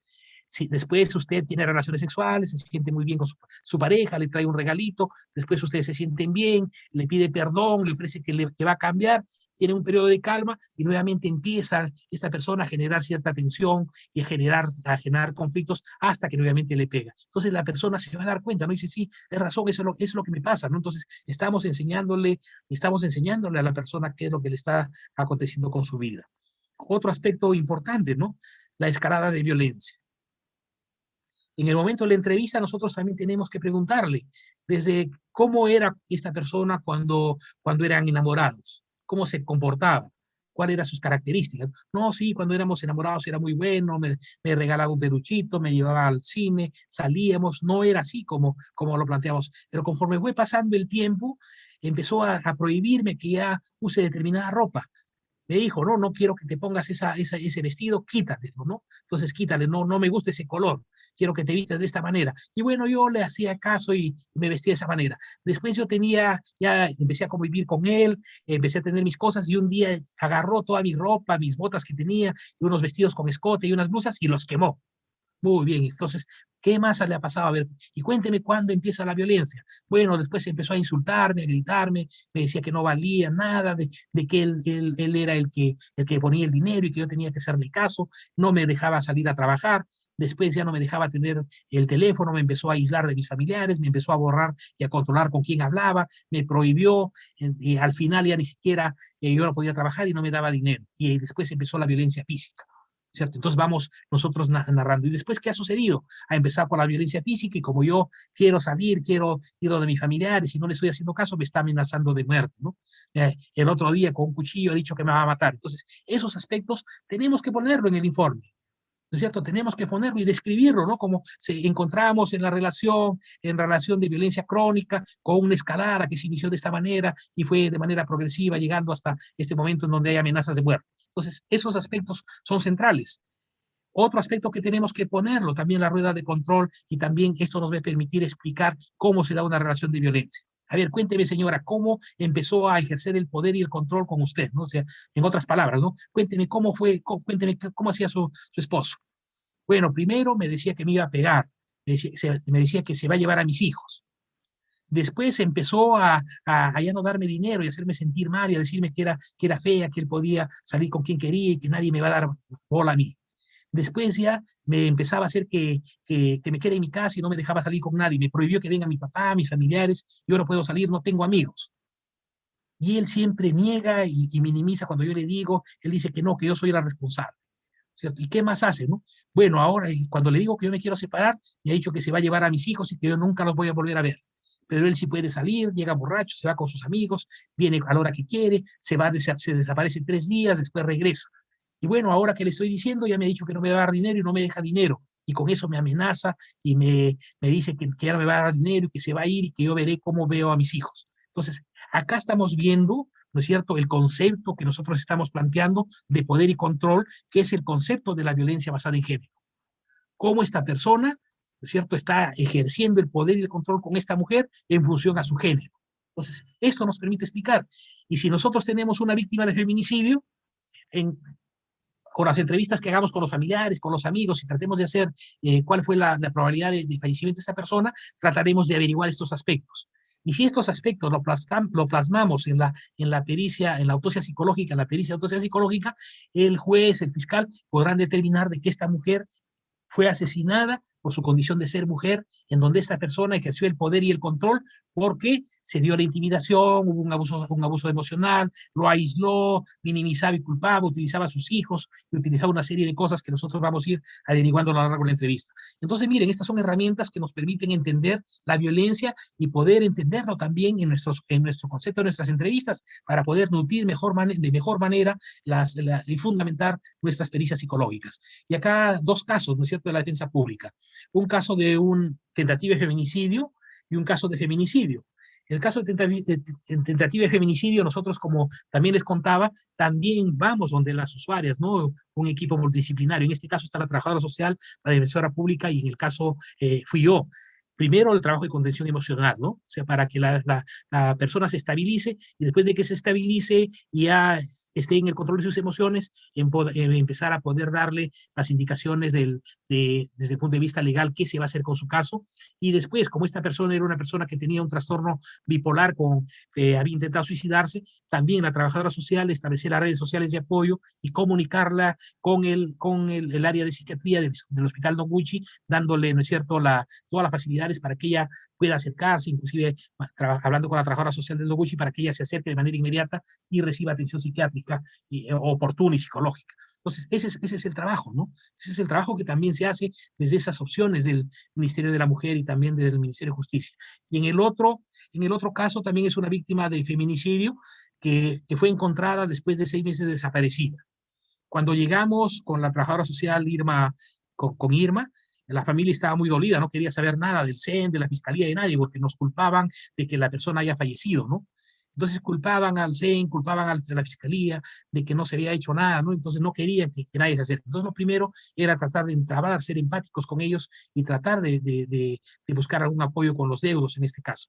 Entonces, miren, en ese caso se logró de que se pueda enterrar a la víctima, un lugar donde pueda ser enterrada, ver todos esos temas relacionados con su entierro, y también se empezó a ver el tema legal, ¿no? Y se empezó a hacer la autopsia psicológica de tal manera que se determinó que esta persona había sido víctima de feminicidio, porque ya había sido encontrada después de 6 meses, pero en función a la autopsia psicológica se pudo determinar de que no había sido era evidente un homicidio, porque había sido enterrada en el patio de la casa del agresor. Entonces, esos aspectos son importantes y que también tienen que ver con el trabajo que nosotros realizamos, saliendo un poco del ámbito de pericial, ¿no? Entonces, hablando del perfil de los agresores, tenemos nosotros un estudio de la Universidad de Lima, importante, ¿no? Porque tenemos que basarnos en ciertas investigaciones, y este trabajo es realizado por Wilson Hernández y entrevistó a 344 presos por violencia en el penal Castro Castro, ¿ya? De agresores hacia mujeres. ¿Y qué trató de ver él? Trató de determinar cuáles eran las características que tenían estos agresores. ¿Y qué encontró? De que casi ninguno tenía trastornos de personalidad y tampoco tenían mayores problemas mentales, ¿no? Que pudiesen asociarse a algún problema de salud mental. Entonces, ni los trastornos de personalidad ni los problemas de salud mental estaban asociados a las agresiones según esta investigación. Entonces, ¿qué nos permite entender, conocer también el perfil de los agresores? Entonces, cuando nosotros tenemos a una víctima en un contexto de entrevista, también tenemos que preguntarle ciertas características que nos permitan establecer un pequeño perfil de cómo era el agresor, porque esto nos va a permitir entender los mecanismos de la violencia, ¿ya? Nos va a permitir entender cómo se da esta agresión a lo largo del tiempo. Nos va a permitir también entender de que quién se va a constituir como el principal objeto de tratamiento en este problema, y que el empoderamiento de la mujer no basta. Entonces, tenemos que conocer el perfil. ¿Y qué encontró este trabajo, no es cierto? 3 tipos de agresores: violentos en lo familiar de baja intensidad, violentos en familiar de alta intensidad y violentos en general. Y entonces, eso es lo que encontró. Entonces, señaló de que no hay una imagen única de agresor, identificando tipos de agresores con rasgos individuales y estructurales que han hecho del cuerpo de la mujer un objeto de control y dominación. Entonces, casi todos tenían desde el punto de vista cognitivo y pensaban de que la mujer era un objeto de control y dominación, ¿no es cierto? Y este pensamiento está relacionado con este concepto de violencia, ¿no? Que es el ejercicio del poder y el control. Entonces, ellos tienen en su mente ese chip de objeto de control y dominación en la mujer, que señalaba que la violencia contra las mujeres no es producto exclusivo de problemas de salud mental. La justificación de la violencia y de los pensamientos distorsionados sobre las mujeres son los conceptos que caracterizan a estos varones, indistintamente de cualquier tipo de agresor. Y las sociedades machistas contribuyen en actitudes violentas. Los violentos en general señalan que es una proporción menor, el 9% de la muestra de 344 personas, y estos tienen varias características y ejercen la coerción, la violencia física, la violencia psicológica y sexual. Además de eso, tienen a ser agresivos con terceros, son tipos violentos en general. Entonces, estos son las personas disociales, las personas con trastornos de personalidad antisocial, ¿no? Que agreden a todo el mundo, los delincuentes, ¿ya no? Que son violentos con todos, ¿no? Este es un porcentaje menor. Y los hombres que encajan en este perfil de violentos en general, dicen que son las personas que ya tienen algún tipo de trastorno de personalidad antisocial, que tienen también personalidad limítrofe y dependiente. Son personas que tienen poca capacidad para respetar los derechos de otras personas. Y estos 3 tipos de agresores tienen una percepción alta de pensamientos distorsionados sobre la mujer, justificando la violencia y de sexismo. Entonces, ¿cuáles son esos pensamientos cognitivos que tienen los varones? Entonces, cuando nosotros hacemos también una entrevista, tenemos que preguntarle a la persona qué pensaba su pareja, ¿no? O sea, qué pensaba, y tener más o menos claro, porque si no tenemos un instrumento que nos permita evaluar en este momento los aspectos cognitivos relacionados con la violencia, pero conocemos que la investigación nos señala que estas son las modalidades de pensamiento que tienen los agresores, debemos preguntarle, ¿no? ¿Cómo era el pensamiento? ¿De qué pensaba él en torno a la relación de pareja? Entonces, definiciones rígidas de roles masculinos y femeninos. No, él era el machazo, yo no podía hablar, decir nada. Entonces estamos identificando un pensamiento rígido. Él era el que establecía las reglas, yo no podía decir nada. Él mandaba sobre todo a la familia y los hijos no podían hablar ni decir nada. Él siempre minimizaba y justificaba la violencia. Tenemos también esa característica. Él negaba la violencia, decía que él no era así o decía que era por mi culpa. También estamos viendo esta realización de culpa.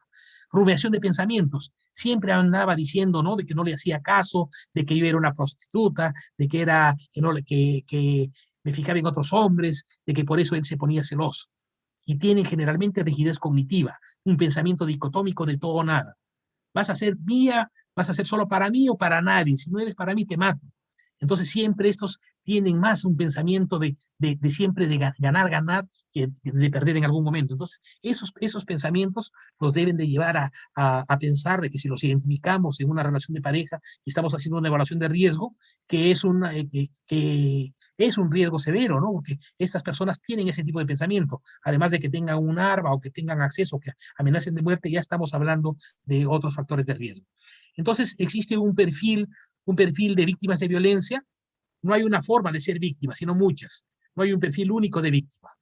Eso señala la investigación. Hallamos que en el caso peruano señala existen 4 patrones de victimización, no de víctima. O sea, cómo las mujeres llegan a ser víctimas de violencia, ¿no? Entonces señalan que uno es un control limitado, que se empieza por el ejercicio de un control limitado por parte del agresor, en donde no hay violencia física, ¿no? Sino que solamente le pone ciertas normas y pautas. Control extendido, ya empieza a pegarle y empieza a generar control en determinadas áreas, y un control violento regular, en donde ya es ejercicio de la violencia para controlar a la mujer. Y el control violento con riesgo de feminicidio, en donde ya encontramos todas las otras características de personalidad y también de pensamientos relacionados con las distorsiones cognitivas que les he señalado, ¿no? Entonces, estos pensamientos y distorsiones cognitivas son los que están relacionados con las valoraciones machistas y la violencia que ejercen la mayor cantidad de varones sobre las mujeres. Entonces, si reconocemos nosotros esas distorsiones cognitivas, es altamente probable que esa persona sea un agresor de violencia física o también un agresor de violencia sexual, ¿no? Entonces, eso es importante, reconocer esas distorsiones cognitivas en las personas. Los feminicidios, como podemos ver, a lo largo de los años se han mantenido. En el 2020 han habido 138, en el 2019 152. Se dan en diferentes partes de nuestro país. Las modalidades de crimen o cómo mueren las mujeres es por asfixia en el 29% y por acuchillamiento en el 23% y con golpes y disparos de bala en el 15%. Entonces, miren, la mujer es asesinada de diferentes modalidades, ¿no? Y estas son las estadísticas, y estos también son factores de riesgo. El hecho de que no tenga un arma no nos significa de que la persona puede morir, porque vemos de que el principal medio por el cual mueren las mujeres es la asfixia. Son asfixiadas con las propias manos de los agresores. El perfil del agresor, el 49% son parejas, el 19% exparejas, el 13% conocido, 11% extraño, 5% familiar.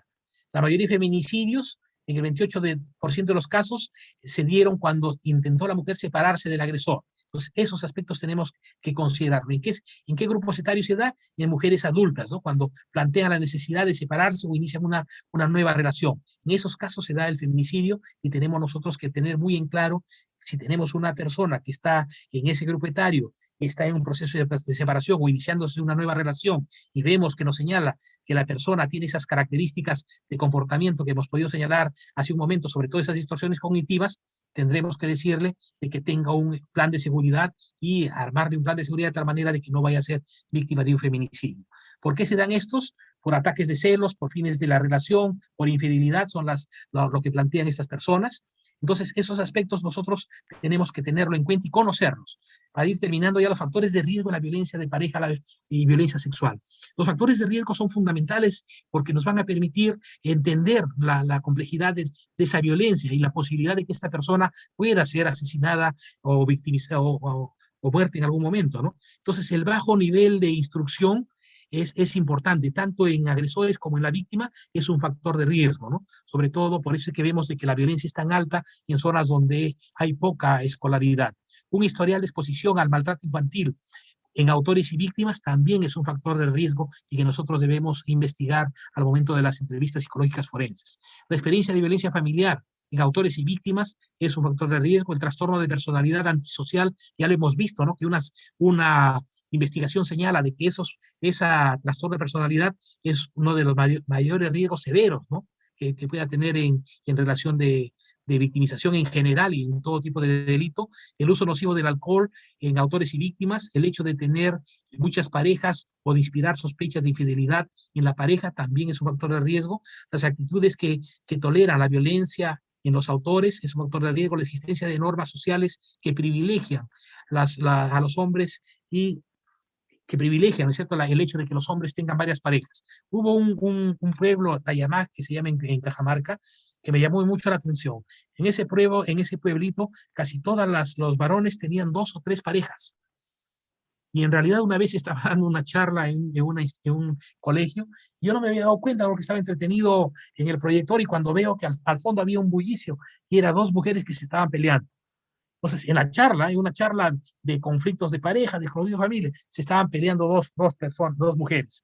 Y bueno, ahí conversando, ¿no? O sea, me dijeron cómo era la dinámica cultural de ese pueblito, ¿no? De que casi todos tenían, y era permisivo el hecho de que tengan esas parejas, y las parejas aceptaban, ¿no? El hecho de que el varón esté un tiempo con una pareja y regrese a su casa, ellos llevaban vuelta, ¿no? Cuando uno le preguntaba a la mujer y le digo, ¿y tu esposo? No, le toca venir en la siguiente vuelta. ¿Qué significaba? De que estaba viviendo con la otra mujer. Entonces eso me llamó bastante la atención, pero es parte de la cultura de nuestros pueblos también, ¿no? Pero tenemos que reconocerlo, que también ese es un factor de riesgo. Son personas, para que acepten esas condiciones, son altamente violentas para que la mujer acepte esas condiciones de vida. El aislamiento, la tenencia y acceso a armas de fuego, la ideación suicida, la escalada de la violencia, la iniciación de una nueva relación, la violencia en el embarazo, los celos, los pensamientos rígidos o las distorsiones cognitivas son factores de riesgo que tenemos que tener en cuenta. La OMS señala factores de riesgo como los antecedentes de violencia, la distorsión o insatisfacción marital, las dificultades de comunicación entre los miembros de la pareja y la conducta dominadora masculina hacia su pareja.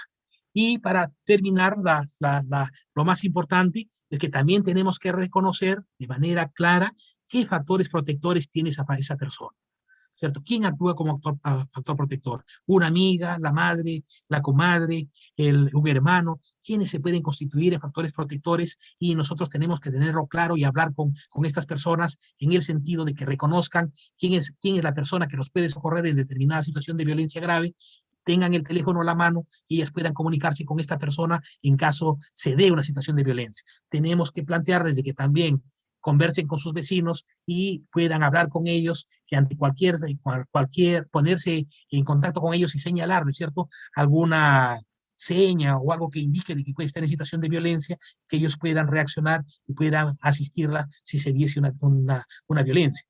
Entonces, esos aspectos son factores de riesgo y que tenemos que hablarlo con las personas cuando trabajamos, sobre todo en los CENES, y queremos establecer el plan de seguridad para que no vaya a ser victimizada o no sea maltratada o no vaya a ocurrir un feminicidio. Los mecanismos de control, realizar la denuncia también es sumamente importante, ¿no es cierto? Y fomentar en los casos de violencia grave que se tiene que ejercer la necesidad de hacer una violencia para frenar la violencia, enseñarles sobre sus derechos, enseñarles sobre el ciclo de la violencia, sobre la escala de la violencia. Si la persona tiene hijos mayores de edad, también son factores protectores que pueden permitir el que la violencia sea menor. El menor deterioro de la salud mental de la mujer también es fundamental, por eso debemos evitar de que llegue a deteriorarse más la salud mental de estas personas, y sobre todo la autonomía económica y emocional es fundamental, ¿no?, para que estas personas puedan salir de estos ciclos de violencia. Entonces, miren, todos estos aspectos que hemos visto ahora es el marco en el cual nosotros desempeñamos la labor como psicólogos forenses, como psicólogos que trabajan en los centros de emergencia mujer, en los diferentes hospitales, en el Ministerio de Justicia, en el Ministerio Público, y ese es el marco un poco de los diferentes aspectos y conceptos que hemos visto relacionados con la violencia. En la segunda sesión vamos a ver el tema de la metodología de evaluación pericial. Ya vamos a entrar de frente a ese tema de cómo tenemos que hacer, cuál es la metodología que tenemos que hacer y todos los criterios para empezar a hacer un buen informe psicológico. Y en la tercera sesión vamos a ver ya estructurado, ¿no es cierto?, punto por punto los instrumentos que tenemos que utilizar y también qué tenemos que hacer en el análisis, en las conclusiones, y cómo le damos mayor fiabilidad, en base a qué criterios incrementamos la pertinencia y utilidad de nuestros instrumentos psicológicos. Con esto me quiero despedir de ustedes. Gracias por su atención. Esta noche hemos estado un poco de tiempo, pero la próxima semana ya nos vamos a centrar netamente en lo que significa la evaluación pericial, pero consideraba que era importante conocer estos aspectos para poder entender en qué consiste nuestra tarea de evaluación psicológica. Les agradezco mucho. Si hay alguna pregunta, quisiera que lo hagan, por favor.